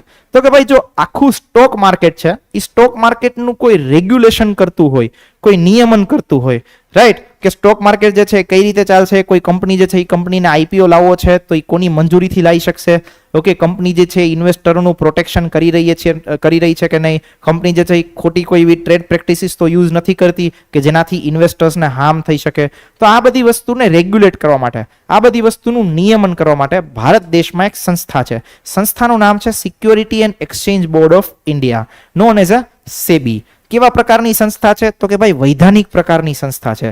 વૈધાનિક પ્રકારની સંસ્થા કોને કહેવાય? તો કે ભાઈ સંસદના કાયદા દ્વારા કોઈ સંસ્થા બનાવવામાં આવેલી હોય એને વૈધાનિક સંસ્થા કહેવાય. તો કે ભારત દેશમાં સેબી બની તો એને એક એક્ટથી બનાવવામાં આવેલી છે. ઓકે, એ એક્ટથી એને પાવર્સ મળે છે. ઓકે, એ એક્ટથી એને સત્તાઓ મળે છે સ્ટોક માર્કેટનું રેગ્યુલેશન કરવાની. ક્લિયર થાય છે? તો સમજવાનો પ્રયત્ન કરીએ કે ભાઈ સેબી શું છે. તો કે જો પહેલી વસ્તુ, principal regulator of the securities market in India. જેમ કે બેન્કિંગના રેગ્યુલેશન્સ કરવાની જવાબદારી કોની છે? આરબીઆઈની. So in the same way આખું સ્ટોક માર્કેટની સિક્યોરિટીઝની જે મેનેજમેન્ટ કરવાની કે એનું નિયમન કરવાની સત્તા કોની પાસે છે? સેબી પાસે છે. ઓકે, તો સેબી એક પ્રકારની સ્ટેટ્યુટરી બોડી છે. સ્ટેટ્યુટરી બોડીનો મતલબ થાય વૈધાનિક સંસ્થા. તો એક પ્રકારની એવી સ્ટેટ્યુટરી બોડી છે કે જે ministry of finance, government of ઇન્ડિયાની અંદર કામ કરે છે. મતલબ કયા મિનિસ્ટ્રી અંતર્ગત આવશે? મિનિસ્ટ્રી ઓફ ફાઇનાન્સની અંદર. ઓબ્જેક્ટિવ શું છે સેબીનો? તો કે પહેલી વસ્તુ, watchdog of the Indian capital market. આજે આખું સ્ટોક માર્કેટ ને કેપિટલ માર્કેટ થઈ રહ્યું છે એની ઉપર નજર રાખવાનું, એની ઉપર નિયંત્રણ રાખવાનું. To protect the investor of the, મતલબ જે લોકો ઇન્વેસ્ટ કરે છે સિક્યોરિટીઝમાં, જે લોકો શેરમાં ઇન્વેસ્ટ કરે છે, જે લોકો આવા પ્રકારના બોન્ડમાં કે ડિબેન્ચરમાં ઇન્વેસ્ટ કરે છે, એનું ઇન્ટરેસ્ટ જે છે એ પ્રોટેક્ટ કરવું. And third thing, two promote and regulate the security markets. નવા પ્રકારની ટેકનોલોજીસ લાવવી, કોઈ પણ પ્રકારનું કૌભાંડ કે કોઈ પણ પ્રકારનું શેર બજારમાં સ્કેમ ના થાય, એ બધી વસ્તુનું ધ્યાન રાખવાની જવાબદારી કોની છે? સેબીની. ક્લિયર થઈ ગયો સેબીનો રોલ? હવે સેબીનું મેકેનિઝમ સમજો. તો કે આપણે શું સમજવાનું છે? તો ઘણી વાર સ્ટેટમેન્ટમાં એવું પૂછાય કે ભાઈ સેબી જે છે એ કયા એક્ટ અંતર્ગત બનેલી છે, તે વસ્તુ આપણને ખબર હોવી જોઈએ. પણ એના પહેલા ઇતિહાસ જોઈએ. તો કે સેબી નહોતું એ પહેલા કોણ હતું ભારતમાં? તો કે એ પહેલા હતું controller of capital issues. Okay, આ પ્રકારની એક જે રેગ્યુલેટરી બોડી છે, શું નામ છે? Controller of capital issues. આ પ્રકારની જે રેગ્યુલેટરી બોડી જે છે એ સેબી પહેલા કામ કરતી. ઓકે, આ જે બોડી જે છે એને ક્યાંથી મતલબ પાવર્સ મળતા? તો કે કેપિટલ ઇશ્યુઝ કંટ્રોલ એક્ટ 1947. આ પ્રકારનું એક જે એક્ટ છે એનાથી એને સત્તા મળતી. કોને મળતી? Controller of capital issues. પણ અત્યારે એ સંસ્થા નથી. તો કે અત્યારે એ સંસ્થાનું સ્થાન કોને લઈ લીધું છે? તો કે સેબીએ. સેબીએ સ્થાન ક્યારે લીધું? તો કે ભાઈ ભારત દેશમાં એલપીજી રિફોર્મ્સ થયા. ઓકે, લિબરલાઇઝેશન, પ્રાઇવેટાઇઝેશન, ગ્લોબલાઇઝેશન, આપણી ઇકોનોમી જેમાં નવા પ્રકારના આપણે રિફોર્મ્સ કરવાનું શરૂ કર્યું ત્યારે આપણે સેબીની સ્થાપના કરી. તો કે 1980માં એને એક પ્રકારની ઇન્ડિપેન્ડન્ટ બોડી બનાવવામાં આવેલી હતી. ઓકે, સરકારનો એક આદેશ બનાવી દીધો, સરકારે એક આદેશ પારિત કરી દીધો અને સેબીને બનાવી દીધી. પણ સેબીને વધુ મજબૂત ક્યારે બનાવવામાં આવી? તો કે ઇન ધી યર ઓફ 1988. શું કર્યું તો કે security and exchange board of India was constituted. Okay, કઈ રીતે તો કે એક એક્ટની અંદર, રાઈટ. તો કે એક્ટ ક્યારે બન્યો તો કે in the year of 1990.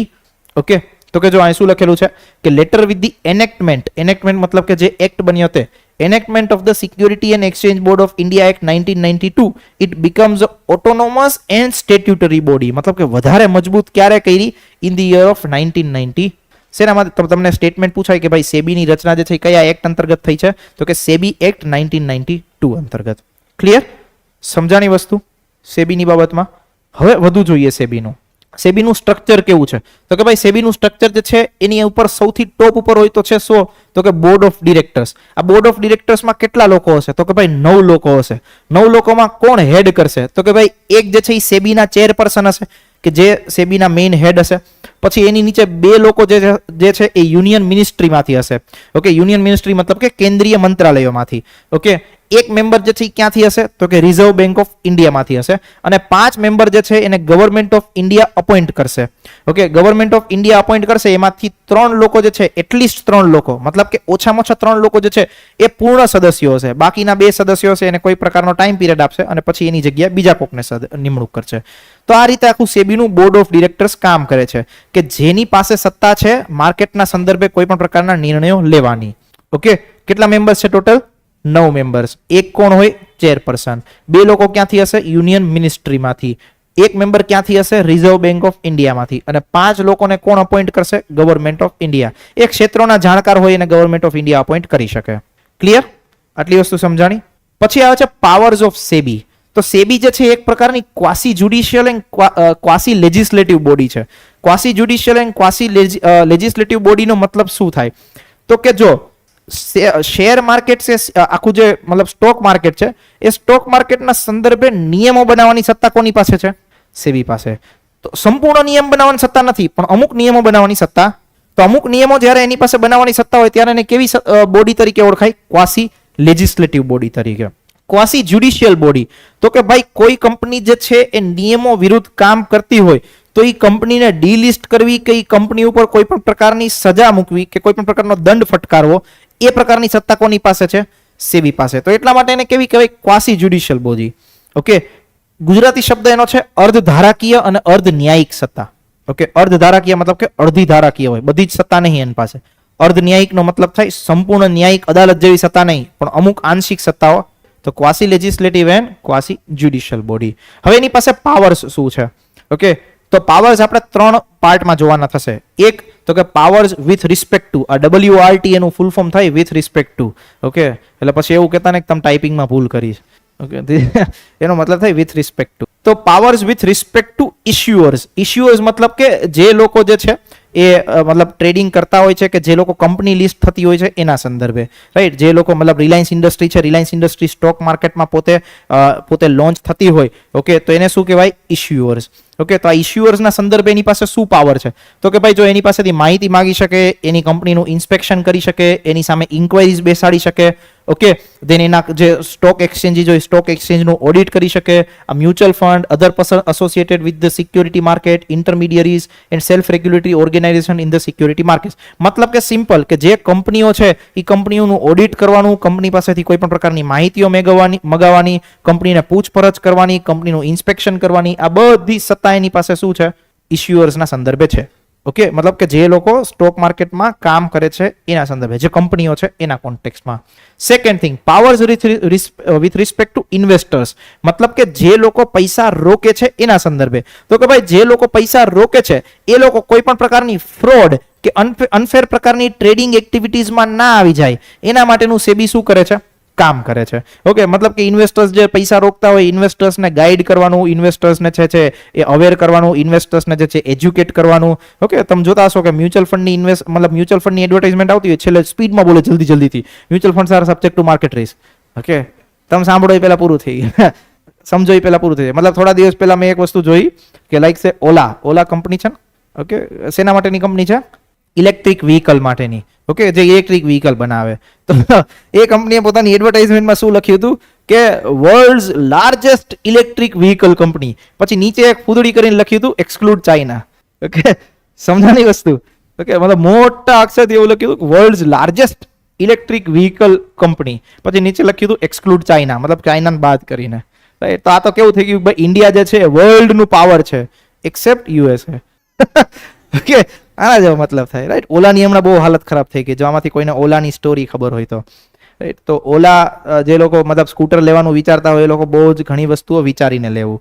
Okay, છે કોઈ પાસે ઓલાનું સ્કૂટર? એનીવન? નહીં, તો you are lucky people. Okay, so ઓલામાં હમણાં કેવું થયું થોડા દિવસ પહેલા કે એક કોમેડિયન છે named as Kunal Kamra. Okay, તો કુણાલ કામરાએ શું કર્યું હતું કે રસ્તામાંથી જતો હશે અને ઓલાનું જે ફેક્ટરી છે એ ફેક્ટરી પાસે બહુ બધા સ્કૂટર એના પડ્યા છે. ઓલામાં ફરિયાદ કેવી હોય છે સ્કૂટરના સંદર્ભે, ભાઈ આ જે છે એ વારંવાર આગ લાગી જાય છે.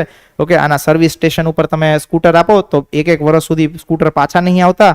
ઓકે, કાંઈ ને કાંઈ પાર્ટ્સ જે છે એ પાર્ટ્સ તૂટી જાય છે, આવી બધી વસ્તુઓની ફરિયાદ હોય. તો કુણાલ કામરાએ શું કર્યું તો કે ભાઈ ઓલી એક ફેક્ટરી હતી, ફેક્ટરીની બહાર ઓલાના બહુ બધા સ્કૂટર પડ્યા હતા, એનો એક ફોટો પાડી અને ટ્વિટર ઉપર મૂક્યો. ઓકે, ટ્વિટર ઉપર મૂકી અને મતલબ ઓલાનો જે સીઈઓ છે named as Bhavesh. Okay, Bhavesh, એનું ભાવેશ અગ્રવાલ કે એવું કંઈક નામ છે. ઓકે, ભાવેશ નામ છે, પાકું અગ્રવાલ છે કે નહીં I don't know. Okay, but Bhavesh Agarwal જે છે, તો શું કર્યું એને ટ્વીટ કર્યું અને એને એવું કીધું કે ભાઈ આવી કંપની થોડી હોય તમારી કે જે વ્યવસ્થિત કામ નહીં કરતી, સર્વિસ નહીં આપતી, આ તે et cetera et cetera.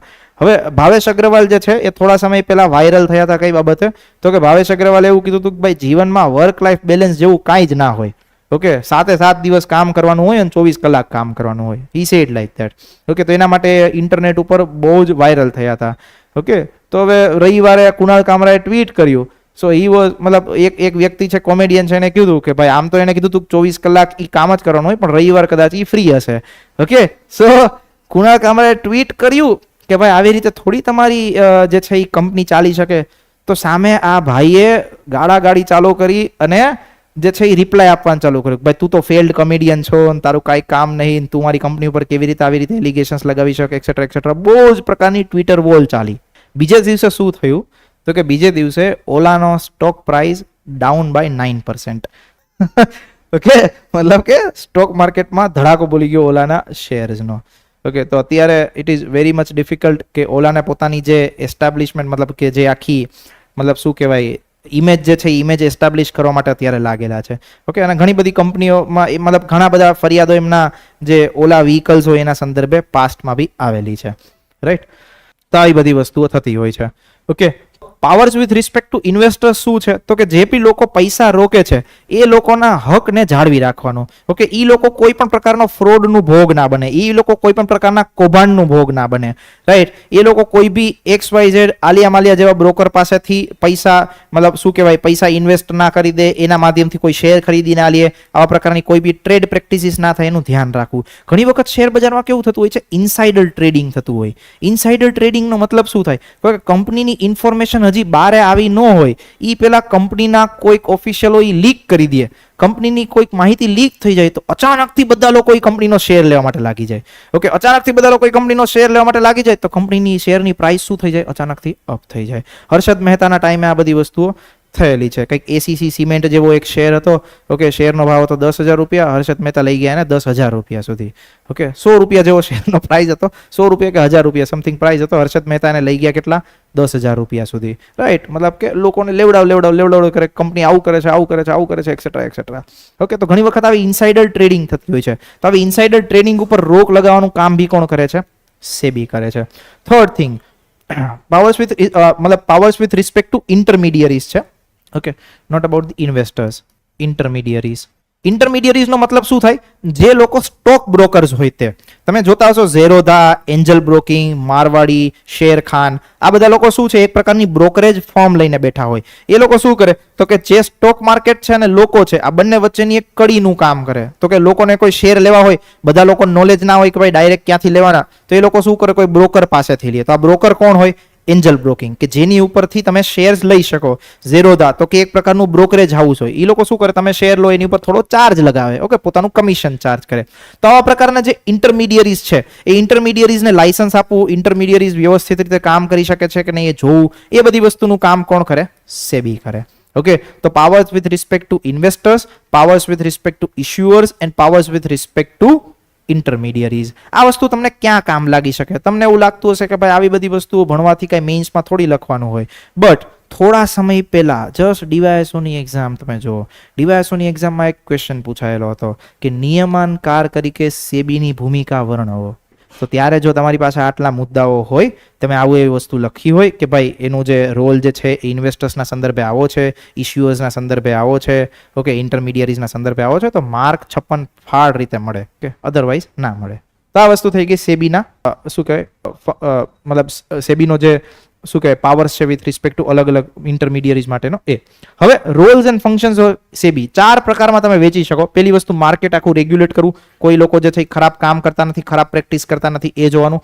Second thing market development, નવી નવી ટેકનોલોજી બહાર પાડવી. આગળ આપણે જોઈશું એક સમયગાળો હતો શેર બજારનો કે ત્યારે સર્ટિફિકેટ્સ આપતા શેરના, ઓકે, તમે કોઈ કંપનીના 100 શેર ધરાવતા હોય તમને સર્ટિફિકેટ મળે કે તમારી પાસે આ 100 શેર છે. આજના સમયમાં એ સર્ટિફિકેટથી આખી જર્ની આપણી થઈ ડીમેટ અકાઉન્ટમાં, ઓકે, કે વર્ચ્યુઅલી તમારા ખાતામાં શેર જમા થઈ જાય, રાઈટ. તો આખું માર્કેટ ડેવલપમેન્ટનું કામ કોણે કર્યું? તો કે સેબી નામની જેવી સંસ્થા હોય એને કર્યું. Third thing enforcement and regulatory norms, okay, કોઈ પણ પ્રકારની ખરાબ પ્રેક્ટિસીસ ના થતી હોય એ બધી વસ્તુને પ્રોટેક્ટ કરવાની. કોઈ કંપની જે છે ખરાબ કામ કરતી હોય તો એની ઉપર શું કરવાના? તો કે વધુ પ્રકારના માપદંડો લાગુ કરવાના, એની ઉપર કંઈક એક્શન લેવાના. અને લાસ્ટ ઇન્વેસ્ટર્સનું પ્રોટેક્શન કરવું, ઓકે, જે બી લોકો પૈસા રોકે છે એને વ્યવસ્થિત રીતે સુરક્ષિત રીતે જાળવી શકો. મતલબ એનો વિશ્વાસ જ્યારે એનો વિશ્વાસ સ્ટોક માર્કેટમાં ત્યારે જ આવે જ્યારે સેબી જે છે એ કોઈ પ્રકારના પગલાઓ લે. અધરવાઇઝ જે છે એ લોકો શું થાય કે ભાઈ આ તો કૌભાંડ છે, ના કરે આમાં ઇન્વેસ્ટ. ક્લિયર? ચલો, તો અહીંયા સુધી આપણે રાખીશું. 10 મિનિટનો હું તમને બ્રેક આપું છું, ઓકે. 10 મિનિટ પછી આપણે શરૂ કરીશું ભણવાનું પાછું. એમાં બીએસસી ભણવાનું થશે, એનએસસી ભણવાનું થશે, પાર્ટિસિપેટરી નોટ્સ ભણવાની થશે, ડિપોઝિટરી રિસિપ્ટ ભણવાની થશે. આટલી વસ્તુના 4 ટોપિક છે આપણે ભણવાના બાકી છે. ક્લિયર? 10 જ મિનિટનો તમને બ્રેક આપું છું. It's 12:11. We will start at 12:20. Okay, so 10 minutes you can take your, મતલબ ફ્રેશ થઈ જાઓ થોડા, રાઈટ. ફ્રેશ થઈને ફરી પાછા આપણે ભણવા બેસીશું. ઠીક છે? થોડુંક જ છે ભણવા, એટલું બધું નહીં. શરૂ કરીએ. Let's move on. ફ્રેશ? ચાવા પીધી? મોઢું બોઢું ધોયું? નહીં ધોયું? કોઈ વાંધો નહીં, તોય ભણીશું. હવે જે વસ્તુ ડિસ્કસ કરવી છે એ ડિસ્કશન કરવું છે. બહુ વધારે વાર આપણે નહીં ખેંચીએ. મેક્સિમમ બીએસસી એનએસસી આટલી વસ્તુ ભણી લઈએ, એ વસ્તુ ડિસ્કસ કરી લઈએ. Then after we will wind up it, okay. કારણ કે મારે બી ઓલરેડી મીટિંગ છે એટલા માટે. સો અત્યાર સુધી આપણે ભણ્યા ભાઈ સ્ટોક માર્કેટ, સેબીની વસ્તુ ડિસ્કસ કરી કે ભાઈ સેબી જે છે એ આખું સ્ટોક માર્કેટ જે છે એ રેગ્યુલેટ કરે. તો કે ભાઈ હવે લોકોને જે ટ્રેડિંગ કરવું હોય સ્ટોક માર્કેટમાં, કોઈ કંપનીના શેર ખરીદ વેચાણ કરવા હોય તો એ ક્યાં કરે? તો કે ભાઈ એના માટે હોય stock exchange, okay. Stock exchange એક પ્રકારનું હાઉસ છે જેની અંતર્ગત બધી કંપનીઓ રજીસ્ટર હશે. એ કંપનીઓના શેર તમે ખરીદ વેચાણ ત્યારે જ કરી શકશો જ્યારે સ્ટોક માર્કેટની અંદર કંપની લિસ્ટ થઈ હોય, ઓકે, કંપનીનું નામ હોય. ક્લિયર થાય છે? ઓકે. જેમ કે ભાઈ તમને એવું લાગે કે યાર આ બાલાજી વેફર્સ છે, ફોર એક્ઝામ્પલ બાલાજી વેફર્સ છે, બાલાજી વેફર્સમાં મારા પૈસા રોકવા છે, તો જરૂરી છે કે બાલાજી વેફર્સ જે છે એ એનએસસી કે બીએસસી માં લિસ્ટ થયેલી હોય તો જ તમે એના શેર લઈ શકો ને, ઓકે. બાકી તમે ત્યાં ગરવા જઈને ઉભા રહો એવું થોડી હાલે કે ભાઈ મારે તમારા 10,000 રૂપિયા રોકવા લો ભાઈ. સો એવું ના થઈ શકે, રાઈટ. તો તમારે કોઈ કંપનીમાં પૈસા રોકવા હોય, ઓકે, તમારે કોઈ કંપનીના શેર લેવા હોય, તમે ક્યાંથી લઈ શકો? તો કે ભાઈ માર્કેટમાંથી લઈ શકો. અને એના માટે 2 પ્રકારના સ્ટોક એક્સચેન્જ છે આપણા દેશમાં, ઓકે. 2 પ્રકારના જે સ્ટોક એક્સચેન્જ છે એનું નામ છે, એક છે બીએસસી મતલબ કે બોમ્બે સ્ટોક એક્સચેન્જ, એકનું નામ છે એનએસસી મતલબ કે નેશનલ સ્ટોક એક્સચેન્જ, ઓકે. હવે આ બીએસસી અંતર્ગત અમુક હજારો કંપનીઓ રજીસ્ટર્ડ હશે, એનએસસી અંતર્ગત અમુક હજારો કંપનીઓ રજીસ્ટર્ડ હશે કે જેની અંદર સોદાઓ થશે, ટ્રેડિંગ થશે અને લોકો જે છે એ શેર પરચેસ કરશે, લોકો જે છે એ મતલબ જે શેર છે સેલ કરશે, મતલબ કે ખરીદ વેચાણની કામગીરીઓ ચાલશે. શેની અંદર ચાલશે? તો કે ભાઈ સ્ટોક એક્સચેન્જની અંદર. તો એમાંથી સૌથી પહેલું સ્ટોક એક્સચેન્જ છે, નામ છે બોમ્બે સ્ટોક એક્સચેન્જ, ઓકે. એશિયાનું સૌથી ઓલ્ડેસ્ટ સ્ટોક એક્સચેન્જ છે, સૌથી જૂનું સ્ટોક એક્સચેન્જ છે. આ વસ્તુ એક યાદ રાખજો, ઓકે. ક્વેશ્ચન પૂછાયેલો છે. જાન્યુઆરી 2022 નો એક ડેટા છે. એ ડેટા મુજબ આ જે બીએસસી છે એ બીએસસી નું માર્કેટ કેપિટલાઇઝેશન, આ માર્કેટ કેપિટલાઇઝેશન શું છે એ હમણાં હું તમને આગળ સમજાવું છું, ઓકે. એને શોર્ટમાં કહેવામાં આવે છે માર્કેટ કેપ. તો માર્કેટ કેપિટલાઇઝેશન જે બીએસસી નું છે એની અંદર જેટલી બધી કંપનીઓ રોકાયેલી છે, મતલબ જેટલી કંપનીઓ નોંધાયેલી છે એ બધી કંપનીઓનું માર્કેટ કેપિટલાઇઝેશન કેટલું છે? તો કે ભાઈ $3.7 trillion, okay. And it is considered to be the 9th largest stock market in world. કેટલી કંપનીઓ એની અંદર રજીસ્ટર્ડ છે? તો 5,000 જેવી કંપનીઓ લિસ્ટેડ છે, ઓકે, વધારે બી હોઈ શકે, બટ આપણે એવું માનીને ચાલીએ 5000 જેટલી કંપનીઓ કે એનાથી વધારે કંપનીઓ જે છે એની અંદર શું થયેલી છે, લિસ્ટ થયેલી છે. લિસ્ટનો મતલબ થાય નોંધાયેલી. 5000 કંપનીઓ એની અંદર લિસ્ટ થયેલી છે, નોંધાયેલી છે. Okay, then BSE is known for the electric trading system. Okay, આખી રીતે જે મેકેનિઝમ થતું હોય છે ટ્રેડિંગનું, શેરની ખરીદ વેચાણ થતી હોય છે, આખું ઓનલાઈન થતું હોય છે, આખું ઓનલાઈન ટ્રેડિંગ જ થતું હોય છે. ઓકે, હવે બીજી વસ્તુ તો એની આખી સર્વિસીસ કે એની સેટલમેન્ટની વાત છે. બટ બીએસસી ના સંદર્ભે આપણે શું સમજવાનું છે, તો કે બીએસસી ના સંદર્ભે આપણે એક વસ્તુ સમજવાની છે, named as a Sensex. Okay, Sensex શું છે? ઓકે, સેન્સેક્સનું મૂવમેન્ટ અપ અને ડાઉન કેવી રીતે થતું હોય છે એ વસ્તુ આપણે સમજીશું. સામાન્ય રીતે આપણે ભાઈ માર્કેટમાં એવું સાંભળતા હોઈએ કે ભાઈ આજે શેર બજાર અપ ગયું, આજે શેર બજાર ડાઉન ગયું. આ શબ્દ તો આપણે સાંભળતા હોઈએ છીએ. ઓકે, તો એ શબ્દ શેની સાથે જોડાયેલો છે, તો કે શેર બજાર અપ જવું અને શેર બજાર ડાઉન જવું, આ બે ટર્મિનોલોજી જોડાયેલી છે સેન્સેક્સ સાથે. શેર બજાર અપ ત્યારે જાય જ્યારે સેન્સેક્સ અપ, શેર બજાર ડાઉન જ્યારે થાય ત્યારે સેન્સેક્સ શું થાય, ડાઉન થાય.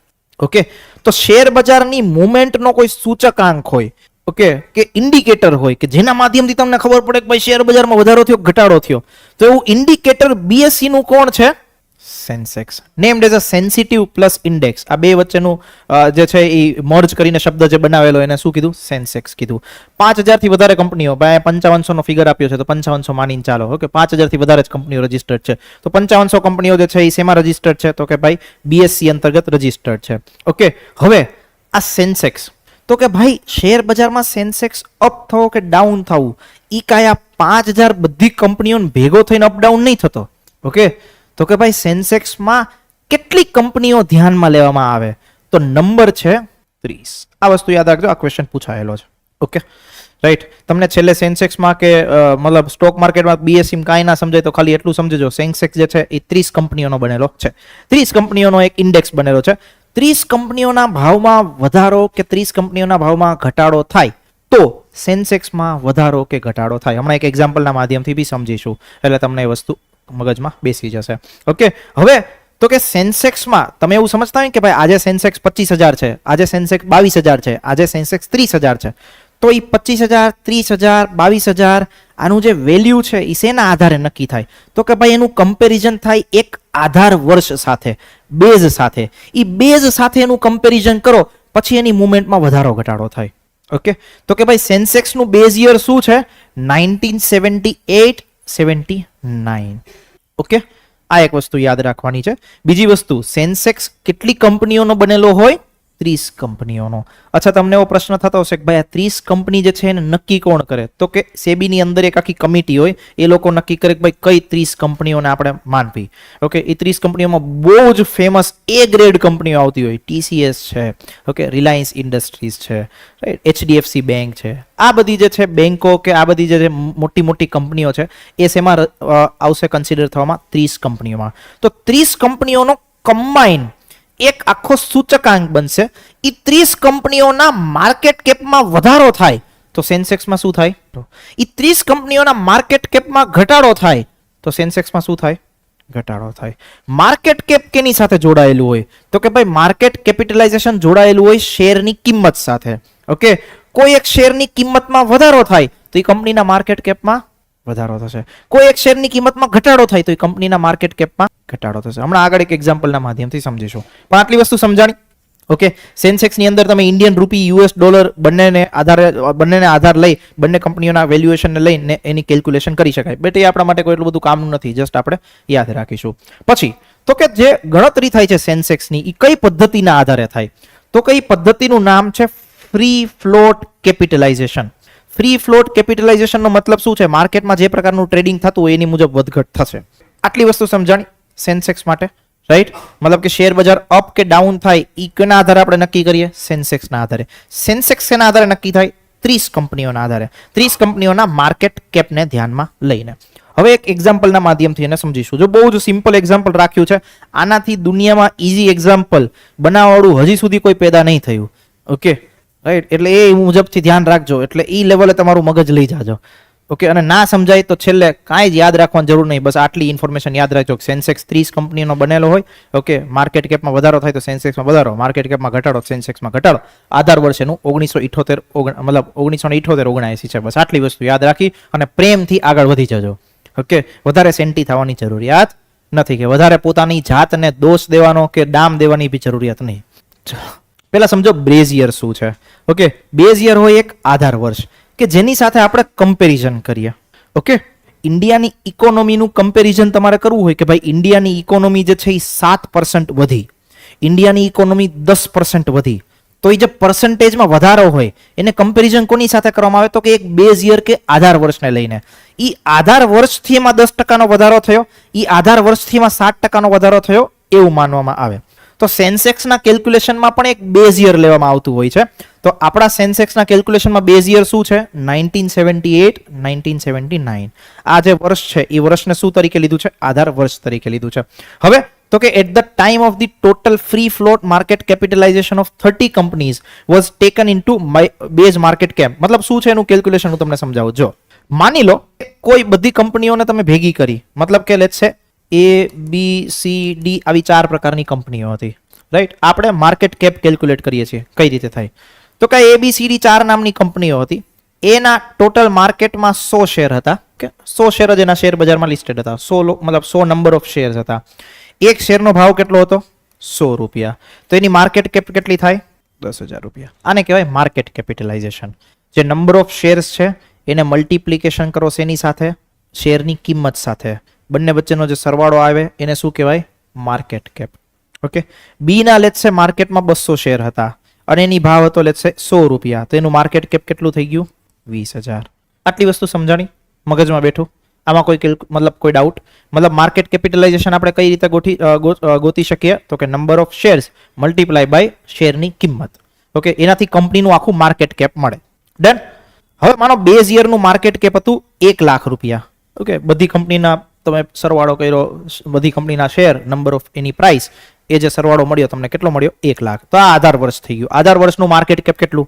1 લાખ રૂપિયા. ઓકે, હવે આગળ વધીએ. તો કે જો આજના સિનારીઓમાં એવું છે કે આ 3 કંપની હતી, ABC limited, XYZ limited, PQR limited. Stock price કેટલી છે આની? 200 રૂપિયા, આની 150 રૂપિયા, આની 100 રૂપિયા. ટોટલ શેર્સ માનો એના 1000 છે, 2000, 3000, પણ એમાંથી એને માર્કેટમાં કેટલા નાખ્યા છે? તો આમાંથી ખાલી 700 શેર નાખ્યા છે, મતલબ 70%. ઓકે, તમને મેં કીધું તો ખરી, યાદ કરો કે ભાઈ બધા શેરો એ માર્કેટમાં ના ઇસ્યુ કરે, અમુક શેર જ કરે. તો માનો 1000 માંથી એને કેટલા ઇસ્યુ કર્યા છે? 70%. આને 2000 માંથી કેટલા કર્યા છે? 50%. આને 3000 માંથી કેટલા કર્યા છે? 60%. તો આપણે આનું માર્કેટ કેપ ગણ્યું. કેટલું થયું તો કે 200 શેર મલ્ટીપ્લાય બાય 700.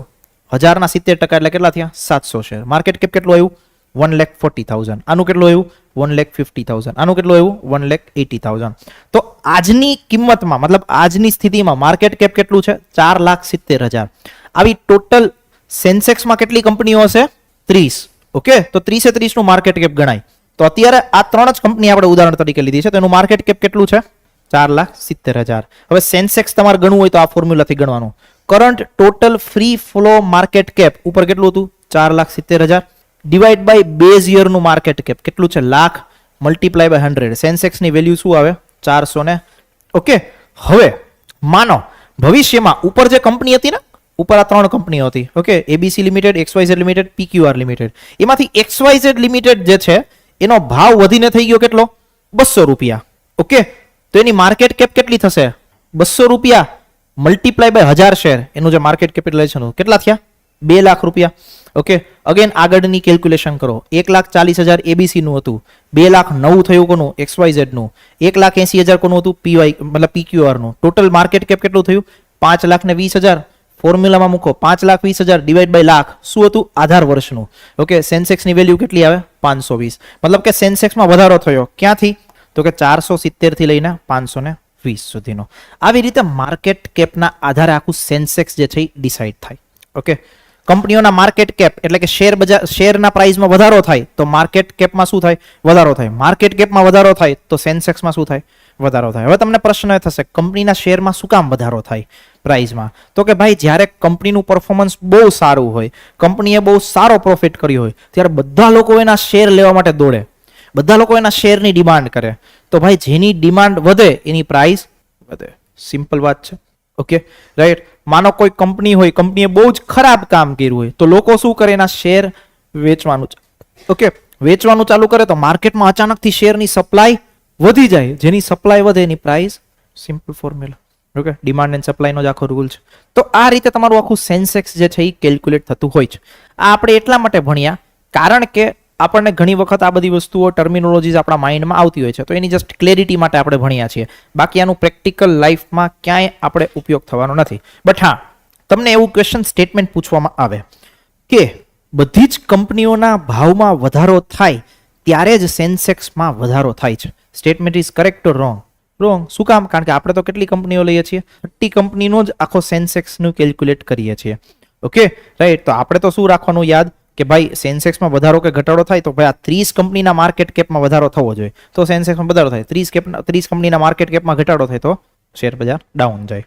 ક્લિયર છે? સમજાણી વસ્તુ? તો આ એક હતું બોમ્બે સ્ટોક એક્સચેન્જ. એના પછી એક બીજું સ્ટોક એક્સચેન્જ છે, એનું નામ છે national stock exchange. Okay, national stock exchange 1992માં એસ્ટાબ્લિશ કરવામાં આવ્યું. હવે જેવી રીતે બોમ્બે સ્ટોક એક્સચેન્જનો સૂચકાંક છે BSE, okay, sorry Sensex. Bombay stock એક્સચેન્જનો સૂચકાંક શું છે? સેન્સેક્સ. એવી જ રીતે જે નેશનલ સ્ટોક એક્સચેન્જ છે એનો સૂચકાંક શું છે? નિફ્ટી 50. ઓકે, તો નિફ્ટી 50માં કેટલી કંપનીઓ હશે? 50 કંપનીઓ. રાઈટ. સેન્સેક્સમાં કેટલી કંપની છે? 30 કંપનીઓ. બસ આ બે ફેક્ટ યાદ રાખજો. હવે અહીંયા બી જે NSE માં જે ટ્રેડિંગ થતું હોય, અમુક કંપનીઓ NSE માં લિસ્ટેડ હોય, અમુક કંપનીઓ BSE માં લિસ્ટેડ હોય, અમુક કંપનીઓ બેયમાં લિસ્ટેડ હોય. રાઈટ. તો કોઈ લોકો જે છે એ ટ્રેડિંગ કરવા માટેનું પસંદ કરતા હોય NSE ને, કોઈ લોકો જે છે ટ્રેડિંગ કરવાનું પસંદ કરતા હોય BSE ને. રાઈટ. તો NSE માં પણ જે નિફ્ટી 50 છે એનો સૂચકાંક, તો નિફ્ટીમાં વધારો ક્યારે થશે? જ્યારે આ 50 કંપનીના માર્કેટ કેપમાં વધારો થશે. નિફ્ટીમાં ઘટાડો ક્યારે થશે? જ્યારે આ 50 મતલબ કંપનીઓ છે એના માર્કેટ કેપમાં ઘટાડો થશે. બસ આટલું જ સિમ્પલ કેલ્ક્યુલેશન છે. મેં તમને કીધું એમ કે આનાથી દુનિયામાં ઈઝી લેંગ્વેજમાં કોઈ જ સમજાવી ના શકે, કોઈ પેદા જ નહીં થયું. એટલી વસ્તુ યાદ રાખજો. રેવન્યુમાં ફેર પડે તો એનો શેર બજારમાં ત્યારે ઇમ્પેક્ટ આવે જ્યારે એની મતલબ માનો રેવન્યુ બહુ વધી ગઈ હોય તો લોકો એના શેરની ડિમાન્ડ કરે તો શેરની પ્રાઇસ વધે. હા, કરી શકો. આ 50 માંથી અમુક કંપનીઓ એન્ટર થતી હોય, અમુક કંપનીઓ એક્ઝિટ બી થતી હોય. મેં તમને કીધું એમ કે સેબી પાસે ઈ ઓથોરિટી છે, એ નક્કી કરી શકે કઈ 30 કંપની સેન્સેક્સમાં, કઈ 30 કંપની નિફ્ટી 50માં. ઓકે, નિફ્ટી 50 નું આધાર વર્ષ કયું છે? 1975. સેન્સેક્સ નું આધાર વર્ષ શું હતું? 1978-79. બસ આ વસ્તુ યાદ રાખજો. ઓમાં 30 કંપની 78-79 આધાર વર્ષ, આમાં 50 કંપની 95 આધાર વર્ષ. ડન? સમજમાં આવ્યા? પછી એક ભાઈ સેન્ટર છે called as N international financial service centre. કઈ જગ્યા છે? તો કે ભાઈ આપણું ગુજરાતનું ગાંધીનગરનું ગિફ્ટ સિટી છે. ઓકે, ગિફ્ટ સિટીમાં ઇન્ટરનેશનલ ફાઇનાન્શિયલ સર્વિસ સેન્ટર જે છે એ સ્થાપવામાં આવેલું છે. ઇન્ટરનેશનલ ફાઇનાન્શિયલ સર્વિસ સેક્ટરનું કામ શું છે? તો કે ભાઈ એનું કામ છે ઇન્ટરનેશનલ લેવલ ઉપર કોઈ વ્યક્તિને બોન્ડની ખરીદ વેચાણ કરવી હોય, કોઈ લોકોને સિક્યુરિટીઝની ખરીદ વેચાણ કરવી હોય, કોઈ કંપનીઓને એકબીજા સાથે વ્યવહાર કરવો હોય, તો એના માટેની એ સર્વિસીસ આપે છે. એના માટેનું એક સેન્ટર બનાવ્યું છે કે જ્યાં બધા લોકો ભેગા થઈ અને આ પ્રકારનું ટ્રેડિંગ કે આ પ્રકારની એક્ટિવિટીઝ કરી શકે. Okay, so that is called as N international financial service centre. જો આટલી એની સર્વિસીસ છે એ બધી વસ્તુ પૂરી પાડે છે. કોઈ કંપની જે છે લેસે ફેસબુક છે, ફેસબુકને ભાઈ પૈસા ભેગા કરવા હોય, રાઈટ, તો એ પૈસા ભેગા કરવા હોય તો અહીંયા ઇન્ટરનેશનલ ફાઇનાન્શિયલ સર્વિસ સેન્ટરમાં આવે, પોતે લિસ્ટ કરે, મતલબ અમુક વસ્તુ એમ કે ભાઈ અમારા આટલા પૈસાની જરૂર છે, જે લોકોને રોકવા હોય એ લોકો પૈસા રોકી શકે. તો આ પ્રકારની સર્વિસીસ છે. પેન્શન ફંડ, વીમા કંપનીઓ, મ્યુચ્યુઅલ ફંડ, આ બધા લોકોને પોતાની જે અસેટ છે, અસેટ મેનેજમેન્ટ કરવાનું, પોતાની વસ્તુઓ મેનેજ કરવાની, આ બધી વસ્તુની છૂટ આપે છે. ઓકે, ખાલી આપણે એટલું વસ્તુ યાદ રાખીશું કે ઇન્ટરનેશનલ ફાઇનાન્શિયલ સર્વિસ સેન્ટર છે તો કે ભાઈ ફાઇનાન્શિયલ રિલેટેડ જે બી પ્રોડક્ટ્સ હોય, પૈસા ઉધાર લેવાના હોય, કોઈ પણ પ્રકારની નવી ફાઇનાન્શિયલ પ્રોડક્ટ આપવાની હોય ગ્લોબલ લેવલ ઉપર, તો એ તમે અહીંયા આ જે મતલબ હાઉસ છે આખું કે સેન્ટર છે એના માધ્યમથી તમે આપી શકો. અહીંયા ગિફ્ટ સિટીમાં જ સ્થાપવામાં આવેલું છે. ઓકે, તે વસ્તુ યાદ રાખજો. પછી આવે છે કોમોડિટી બજાર. જેવી રીતે આપણે ડિસ્કસ કર્યું શેર બજારમાં શું લિસ્ટ થાય કે શેની વસ્તુનું આદાન પ્રદાન થાય?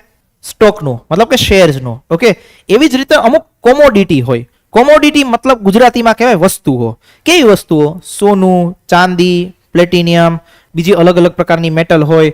ઓકે, પછી તો કે ક્રૂડ ઓઇલ હોય, પછી ઘઉં, કોફી, માંસ, મિલ્ક, આ બધી વસ્તુઓનું જે ટ્રેડિંગ કરવાનું હોય. ઓકે, એના માટેનું એક બજાર બનાવેલું છે. That is called as an commodity market. Right, આ કોમોડિટી માર્કેટમાં આ બધી વસ્તુઓનું ટ્રેડિંગ થતું હોય. એમાં કોમોડિટીને બે પાર્ટમાં વેચવામાં આવે. One is called as N hard commodity. Okay, જેમાં સોનું, ક્રૂડ ઓઇલ આ બધી વસ્તુનો સમાવેશ થાય. એ કોઈ સોફ્ટ કોમોડિટી, એમાં કૃષિ સાથે સંબંધિત જે વસ્તુ હોય એનો સમાવેશ થાય. કૃષિ સાથે સંબંધિત વસ્તુ મતલબ કે જે ખેડૂતોના પાક હોય એ વસ્તુનો. ઓકે, ચણા, આ તે બધી વસ્તુનું ટ્રેડિંગ થતું હોય. ઓકે, આનું જે એક માર્કેટ છે જ્યાં એનું ટ્રેડિંગ થતું હોય છે called as an MCX, multi commodity exchange. Okay, એ મલ્ટી કોમોડિટી એક્સચેન્જમાં તમારે જો સોનાની ખરીદ વેચાણ કરવું હોય તો લેટ્સ સે સોનાના ભાવ જે છે એ 82,000 થઈ ગયા તો એ ક્યાંથી ખબર પડે તમને? આ જે એક્સચેન્જમાં 82,000 થાય ત્યારે ઓકે, તમે માર્કેટમાં સોનું લેવા માટે જાઓ ને તો એ તમને ભાવ જોવે, તો એક ચેનલ ચાલતી હોય એમાં આખા ભાવ જે છે એ કન્ટિન્યુ ચેન્જ થતા રહેતા હોય, તો એ ત્યાં જઈને તમને જોઈને એમ કે ભાઈ સોનાનો ભાવ અત્યારે કેટલો છે, તો કે ભાઈ ઇન્ડિયામાં અત્યારે 82,000 નો ભાવ છે, તો એ કેના આધારે કે આ MCX માં જે સોનાનું ખરીદ વેચાણ થતું હોય ને એના આધારે. ઓકે, હવે આ MCX માં તમે જે અસેટ જે છે મતલબ જે કોમોડિટી છે એ કોમોડિટીનું ખરીદ વેચાણ કરો, મતલબ સોનું લઈ અને સોનું વેચી નાખો, તો એના માટે ફિઝિકલ સોનાની જરૂરિયાત નથી, ડિજિટલી બી તમે વેચી શકો. મતલબ 82,000 ના ભાવે તમે સોનું લીધું, જેવો ભાવ જે છે 83,000 થયો તો જેટલું સોનું તમારી પાસે છે એટલું વેચી નાખવાનું. ફિઝિકલી વેચવા જવાનું નથી, મતલબ ફિઝિકલ બિસ્કિટ કે ચેન કે એવું ના હોય. ઓકે, ડિજિટલ કોમોડિટીઝમાં આ વસ્તુનું ટ્રેડિંગ તમે કરી શકો, મતલબ ડિજિટલી તમે સોનાનું ટ્રેડિંગ કરી શકો. જેમ કે તમે 10 ગ્રામ સોનું ખરીદવું હોય તો 82,000 નો મતલબ લેટ્સ સે 82,000 નો ભાવ હોય 10 ગ્રામનો, તો તમે 10 ગ્રામ સોનું ખરીદ્યું તો 10 ગ્રામની ક્વોન્ટિટી વાળી વસ્તુ તમારા ખાતામાં આવી જાય. સોનું ના આવે, ખાલી શું આવે 10 ગ્રામ તમારામાં જમા થયું એ સોનું નહીં. ઓકે, ડિજિટલ એના યુનિટ્સ જમા થાય. પછી ભાવ 83,000 થયો તો એ 10 ગ્રામ તમે વેચી શકો, મતલબ 1,000 રૂપિયાનો વચ્ચે તમને ગાળો કે પ્રોફિટ મળી શકે. Okay, so this is called as an commodity exchange. એવી જ રીતે ક્રૂડ ઓઇલનો પણ વેપાર થતો હોય, રાઈટ. એવી જ રીતે જે કૃષિ રિલેટેડ પ્રોડક્ટ છે, ચણા જે છે એનો બી વેપાર થતો હોય, મતલબ એના વેલ્યુઝ બધા અલગ અલગ હોય. ક્રૂડ ઓઇલ તો એનું પ્રતિ બેરલ થતું હોય, સોનું હોય તો પ્રતિ ગ્રામ થતું હોય, ચાંદી જે થતું હોય કિલોના આધારે થતી હોય, એવી રીતે આખું એનું એક્સચેન્જ થતું હોય છે. So that is called as an commodity market. સમજાણી વસ્તુ. બીજી એક વસ્તુ સમજી લઈએ, એક છે ડિપોઝિટરીઝ. ઓકે, હવે આ વસ્તુ શું છે, આ સિનારીઓ તમે જુઓ. પેલા એક સમયગાળો હતો કે જ્યારે તમારી પાસે આવા શેર સર્ટિફિકેટ હતા. ઓકે, તો કે શેર સર્ટિફિકેટમાં લખવામાં આવતું કે જો અહીંયા લખેલું હોય, this is to certify that the person's named in the certificate is registered holder of the with mentioned shares bearing the distinctive numbers herein specified in the above company, subject to memorandum and articles association of the company, and the amount endorsed hereon has been paid upon each share, મતલબ equity share each ₹10, amount paid per share ₹10. તો આવા પ્રકારનું એક share certificate આપતા. તમે કોઈ કંપનીના share લો ને તો મતલબ આ એક સમયગાળો હતો જ્યારે રિલાયન્સનું શેર સર્ટિફિકેટ હતું. ઓકે, હવેના સમયગાળામાં આખું ડિજિટલ ટ્રાન્સફોર્મેશન થઈ ગયું. તો ડિજિટલ ટ્રાન્સફોર્મેશનથી આપણે શેમાં પહોંચ્યા, આખું લેપટોપના માધ્યમથી ટ્રેડિંગ કરતા હોય તે, લેપટોપ કે મોબાઈલ ફોન જે છે એના માધ્યમથી જે ટ્રેડિંગ કરતા હોય તે. તો અત્યારે આપણે શું કરીએ, અત્યારે આપણે કોઈ કંપનીના શેર ખરીદીએ તો સીધા સેવા આપણે શેર ખરીદીએ ને આપણા ખાતામાં જમા થઈ જાય. આપણે કોઈ કંપનીના 20 શેર ખરીદ્યા તો સીધું આપણું એક અકાઉન્ટ હશે, બેંક અકાઉન્ટ નહીં, એને કહેવાય demat account. Okay, dematerialise account. Okay, તો ડીમેટ અકાઉન્ટ હોય તો આપણે કોઈ કંપનીના 20 શેર ખરીદીએ એ સીધા ક્યાં જમા થઈ જાય, આપણા ડીમેટ અકાઉન્ટની અંદર. ઓકે, ક્વોન્ટિટી આવી જાય કે તમારી પાસે 20 શેર છે, સર્ટિફિકેટની જરૂરિયાત નથી. તો આવું ડિજિટલ ટ્રાન્સફોર્મેશન કઈ રીતે શક્ય બની શક્યું, તો એ શક્ય બની શક્યું બે વસ્તુને કારણે. તો કે એક છે NSDL called as a National Security Deposit Limited અને એક છે CDSL called as a Central Depository Service Limited. આ બે એવી સંસ્થાઓ છે કે જે આપણે શેર્સ પરચેસ કરીએ છીએ, ઓકે, એ આપણા શેર્સને ડિજિટલ ફોર્મમાં આપણા ડીમેટ અકાઉન્ટમાં ટ્રાન્સફર કરે છે. ક્લિયર? તમારે શેર બજાર કે સ્ટોક માર્કેટમાં ખરીદ વેચાણ કરવું હોય તો તમારે એક ડીમેટ અકાઉન્ટ જોઈએ, બેંક અકાઉન્ટથી ના થાય. ઓકે, એક ભાઈને પૂછ્યું કે ભાઈ મારે શેર લેવા, તો મેં કીધું અકાઉન્ટ હોવું જોઈએ, તો એક છે ને આપણું બેંકમાં અકાઉન્ટ, રાઈટ? એવું નહીં, બેંકમાં અકાઉન્ટ નહીં, ડીમેટ અકાઉન્ટ હોવું જોઈએ. ડીમેટ અકાઉન્ટ ક્યાં ખુલે, તો કે ડીમેટ અકાઉન્ટ તમે કોઈ એક શેર બ્રોકર હોય એના માધ્યમથી ખોલી શકો.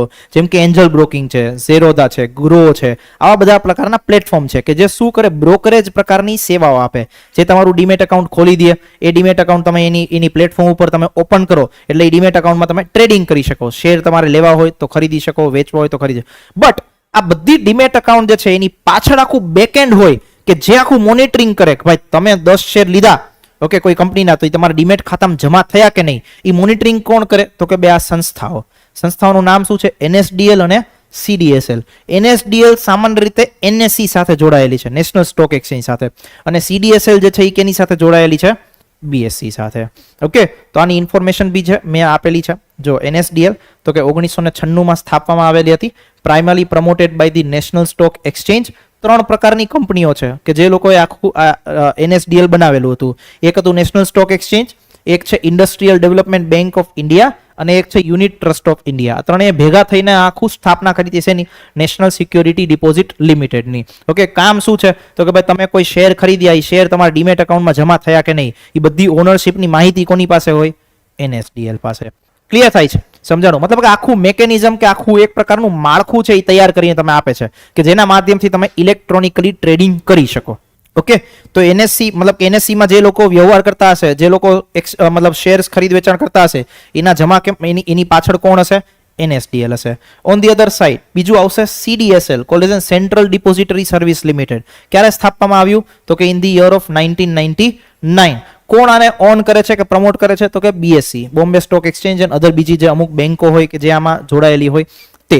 ઓકે, તો મેં અહીંયા એનું કામ બી એવું જ છે. ઓકે, જેવું NSDL કામ કરે છે એવું જ CDSL કામ કરે છે, પણ મેઇન ફરક શું છે? NSDL જે છે એ NSE સાથે જોડાયેલું છે, CDSL જે છે એ BSE સાથે જોડાયેલું છે. ક્લિયર થઈ ગયું? આટલી વસ્તુ સમજાણી? કોઈ જ ડાઉટ, કોઈ જ પ્રશ્નો?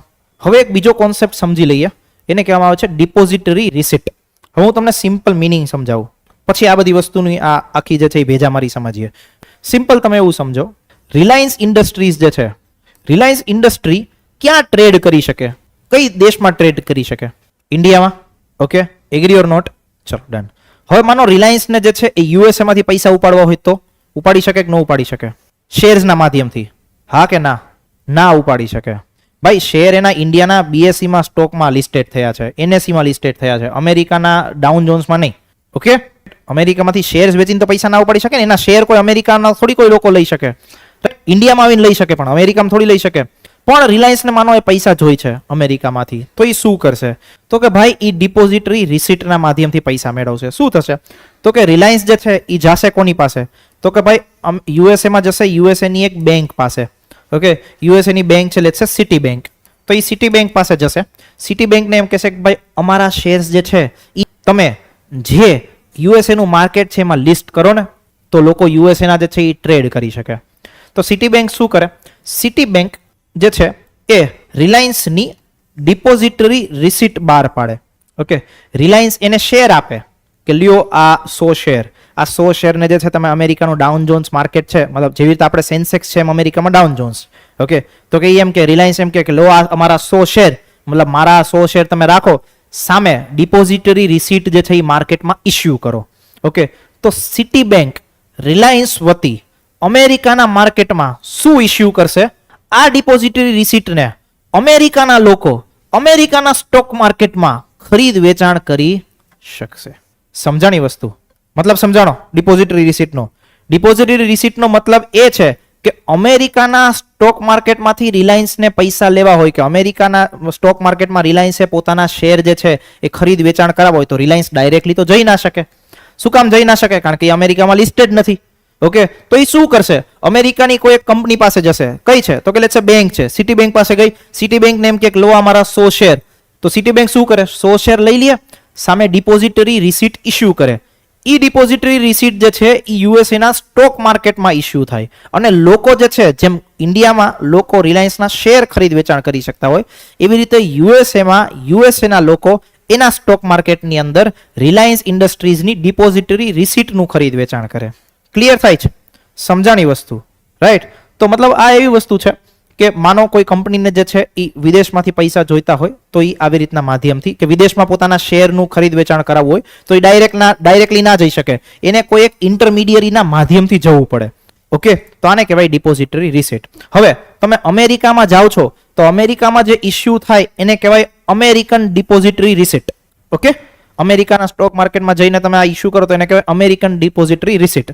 ઓન ધી અધર સાઇડ બીજા દેશના અન્ય કોઈ દેશમાં જાઓ અને ત્યાં તમે આવી રિસિપ્ટ ઇસ્યુ કરો એને શું કહેવાય? GDR, global depository receipt. Clear થયું? ઇન્ડિયામાં કોઈ કંપની આવે, લેટ્સ સે અમેરિકાની ફેસબુક, ઓકે, યુએસએની કંપની છે ફેસબુક. હવે ફેસબુકને પોતાના શેર ઇન્ડિયામાં ટ્રેડ કરાવવા હોય તો એ ઇન્ડિયામાં આવે, SBI પાસે જાય, SBI ને એમ કે લા આ લો અમારા 200 શેર. ઓકે, SBI સામે શું ઇસ્યુ કરે? તો કે Indian depository receipt, IDR issue કરે. IDR ઇસ્યુ કરે પછી એ IDR ને ક્યાં લોન્ચ કરવામાં આવે? તો કે આપણા સેન્સેક્સની અંદર. સેન્સેક્સની અંદર IDR ઇસ્યુ કરવામાં આવે અને ભારત દેશના લોકો જે છે એ ફેસબુકના શેર લેવા હોય, ઓકે, તો એ IDR ના માધ્યમથી લઈ શકે. IDR નું ખરીદ વેચાણ કરે તો એ ફેસબુકના શેરનું ખરીદ વેચાણ થયું. ડાયરેક્ટલી ફેસબુક અહીંયા આવીને પોતાના શેર જે છે એ ઇન્ડિયાના સ્ટોક માર્કેટમાં ના વેચી શકે. એને કરવું હોય તો એક ઇન્ટરમીડિયરી જોઈએ. આ ઇન્ટરમીડિયરી એટલે શું? Depository receipt. સમજાણી વસ્તુ? તો આ ADR અને GDR માંથી ક્વેશ્ચન પૂછાઈ ગયેલો છે પાસ્ટમાં, એટલા માટે આપણે વસ્તુ ડિસ્કસ કરી. સમજાણી મેટર? ઓકે, ના સમજાણું? કેટલા લોકો છે ના સમજાણું? કયું બીજી? અમેરિકામાં જઈને તમારા પૈસા જોતા હોય, આ GDR જ કહું છું. એટલે અમેરિકામાં જઈને પૈસા તો શું ઇસ્યુ કરવું પડે? ADR. On the other side યુકેમાં પૈસા જોઈશે તો જીડીઆર ઇસ્યુ કરવું.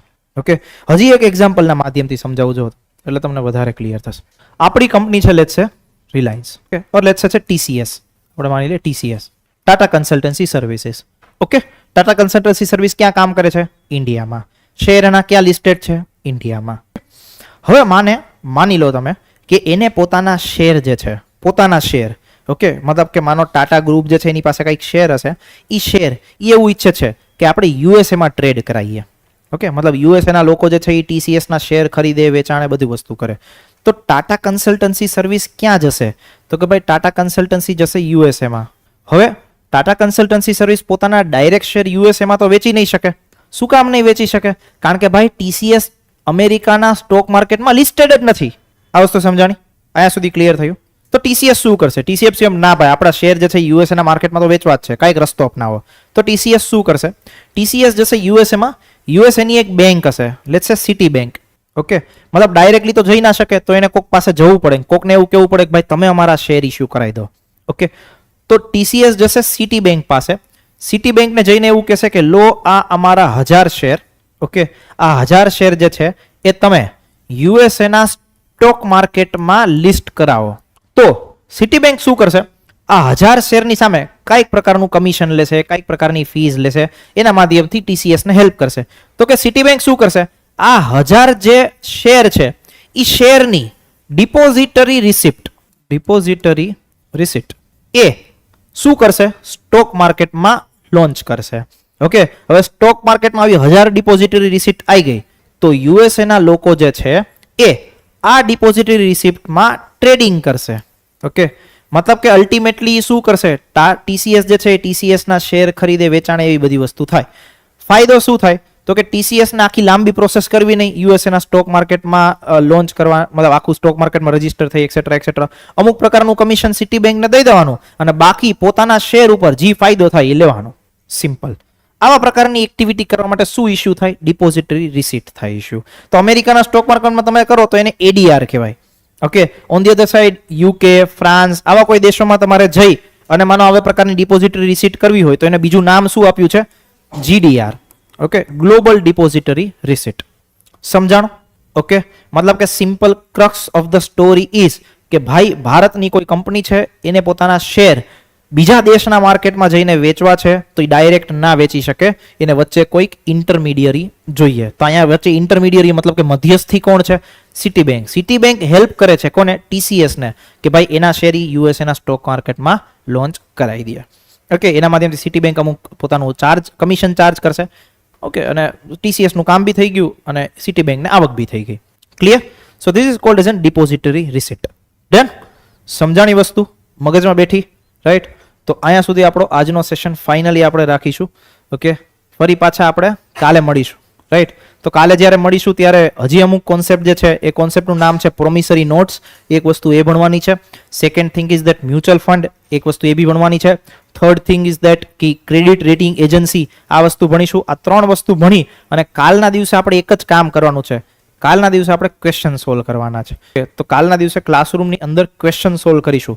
ક્વેશ્ચન સોલ્વ ત્યારે જ કરી શકશો જ્યારે જે વસ્તુ ભણાઈ છે એ વાંચીને આવશો. અધરવાઇઝ અહીંયા બેસીને બાઘાની જેમ મારું મોઢું જોઈ રાખશો. ઓકે, તો એ વસ્તુ થવા દેવી નથી. રાઈટ? તો એટલા માટે પ્રોપર જે છે એ રિવિઝન કરીને આવજો. રાઈટ? તો આજના દિવસે ઘણી બધી વસ્તુઓ થઈ ગઈ, ઘણી બધી વસ્તુઓ ભણી. આટલી વસ્તુ આપણા માટે ઇનફ છે. આટલી વસ્તુ જે ભણ્યા એનું યાદ રાખજો, રિવિઝન કરજો અને કાલે આખું રિવિઝન કરીને આવજો. કયું? બેન્કિંગનું રિવિઝન બી અને આ કેપિટલ ને મની માર્કેટ બેયનું રિવિઝન. બે વસ્તુના ક્વેશ્ચન જે છે એ કાલે આપણે સોલ્વ કરવાના છે અને ખાસ કરીને પીવાયક્યુઝ કરીશું મોસ્ટ ઓફ. ઓકે, એટલે પીવાયક્યુઝ કોઈ જોઈને ના આવતા, તમે જે વસ્તુ ભણાઈ છે ને રિવિઝન કરીને આવજો. Okay, right? બાકી આખે 1.5 છાણા નહીં બને કા. ઓકે, તો થિંગ ઇઝ ધેટ કે ભાઈ આરામથી વસ્તુઓ રિવાઇઝ કરીને આવો. કાલે આપણે ક્લાસરૂમમાં ક્વેશ્ચન સોલ્વ કરીશું. ક્લિયર? ક્વેશ્ચન સોલ્વ પીવાયક્યુ ની સાથે સાથે અમુક રેન્ડમ ક્વેશ્ચન્સ હું બી મૂકીશ તો જેના માધ્યમથી તમને સમજાશે. બટ થિંગ ઇઝ ધેટ ભાઈ ઇઝી છે, થોડું મગજ ચલાવીને વસ્તુ આપણે ભણીશું તો સમજાઈ જશે. ક્લિયર? અને બીજી વસ્તુ એ બી કહું કે તમારી માટે ભણવાનો એકમાત્ર વિકલ્પ ક્લાસરૂમ છે, કારણ કે એકેય બુકમાં આવું લખેલું નહીં. ઓકે, એકેય બુકમાં આટલા એક્ઝામ્પલ નહીં આપેલા, એકેય બુકમાં આટલું એક્સપ્લેનેશન નહીં આપેલું. તો દરેક બુક તમને શું કરે છે? કન્ફ્યુઝ કરે છે જ્યારે તમે વાંચતા હોય ત્યારે. જામીનગીરીનો શબ્દ લખ્યો એ પ્રતિભૂતિ, હવે ઓલો વિચારે કે આ પ્રતિભૂતિ શું છે? 4 ટર્મિનોલોજી માંડ આવી હોય ત્યાં 5મી નવી ટર્મિનોલોજી આવે. તો એટલા માટે એમાં અઘરું હોય છે. એ અઘરી વસ્તુને દૂર કરીને આપણે જે છે એ છેલ્લા ભાષામાં સમજવાનો પ્રયત્ન કરીએ છીએ અને એ જ વસ્તુ આપણે કન્ટિન્યુ જાળવી રાખીશું. ક્લિયર? તો તમારી પાસે કોઈ વિકલ્પ બી નથી. So sad for you, right? But એકમાત્ર વિકલ્પ છે લેક્ચર્સ અટેન્ડ કરવા. ક્લિયર? તો અહીંયા સુધી આપણું રાખીએ સેશન આજનો. ફરી પાછા મળીશું કાલે. Till that have a good time to all of you.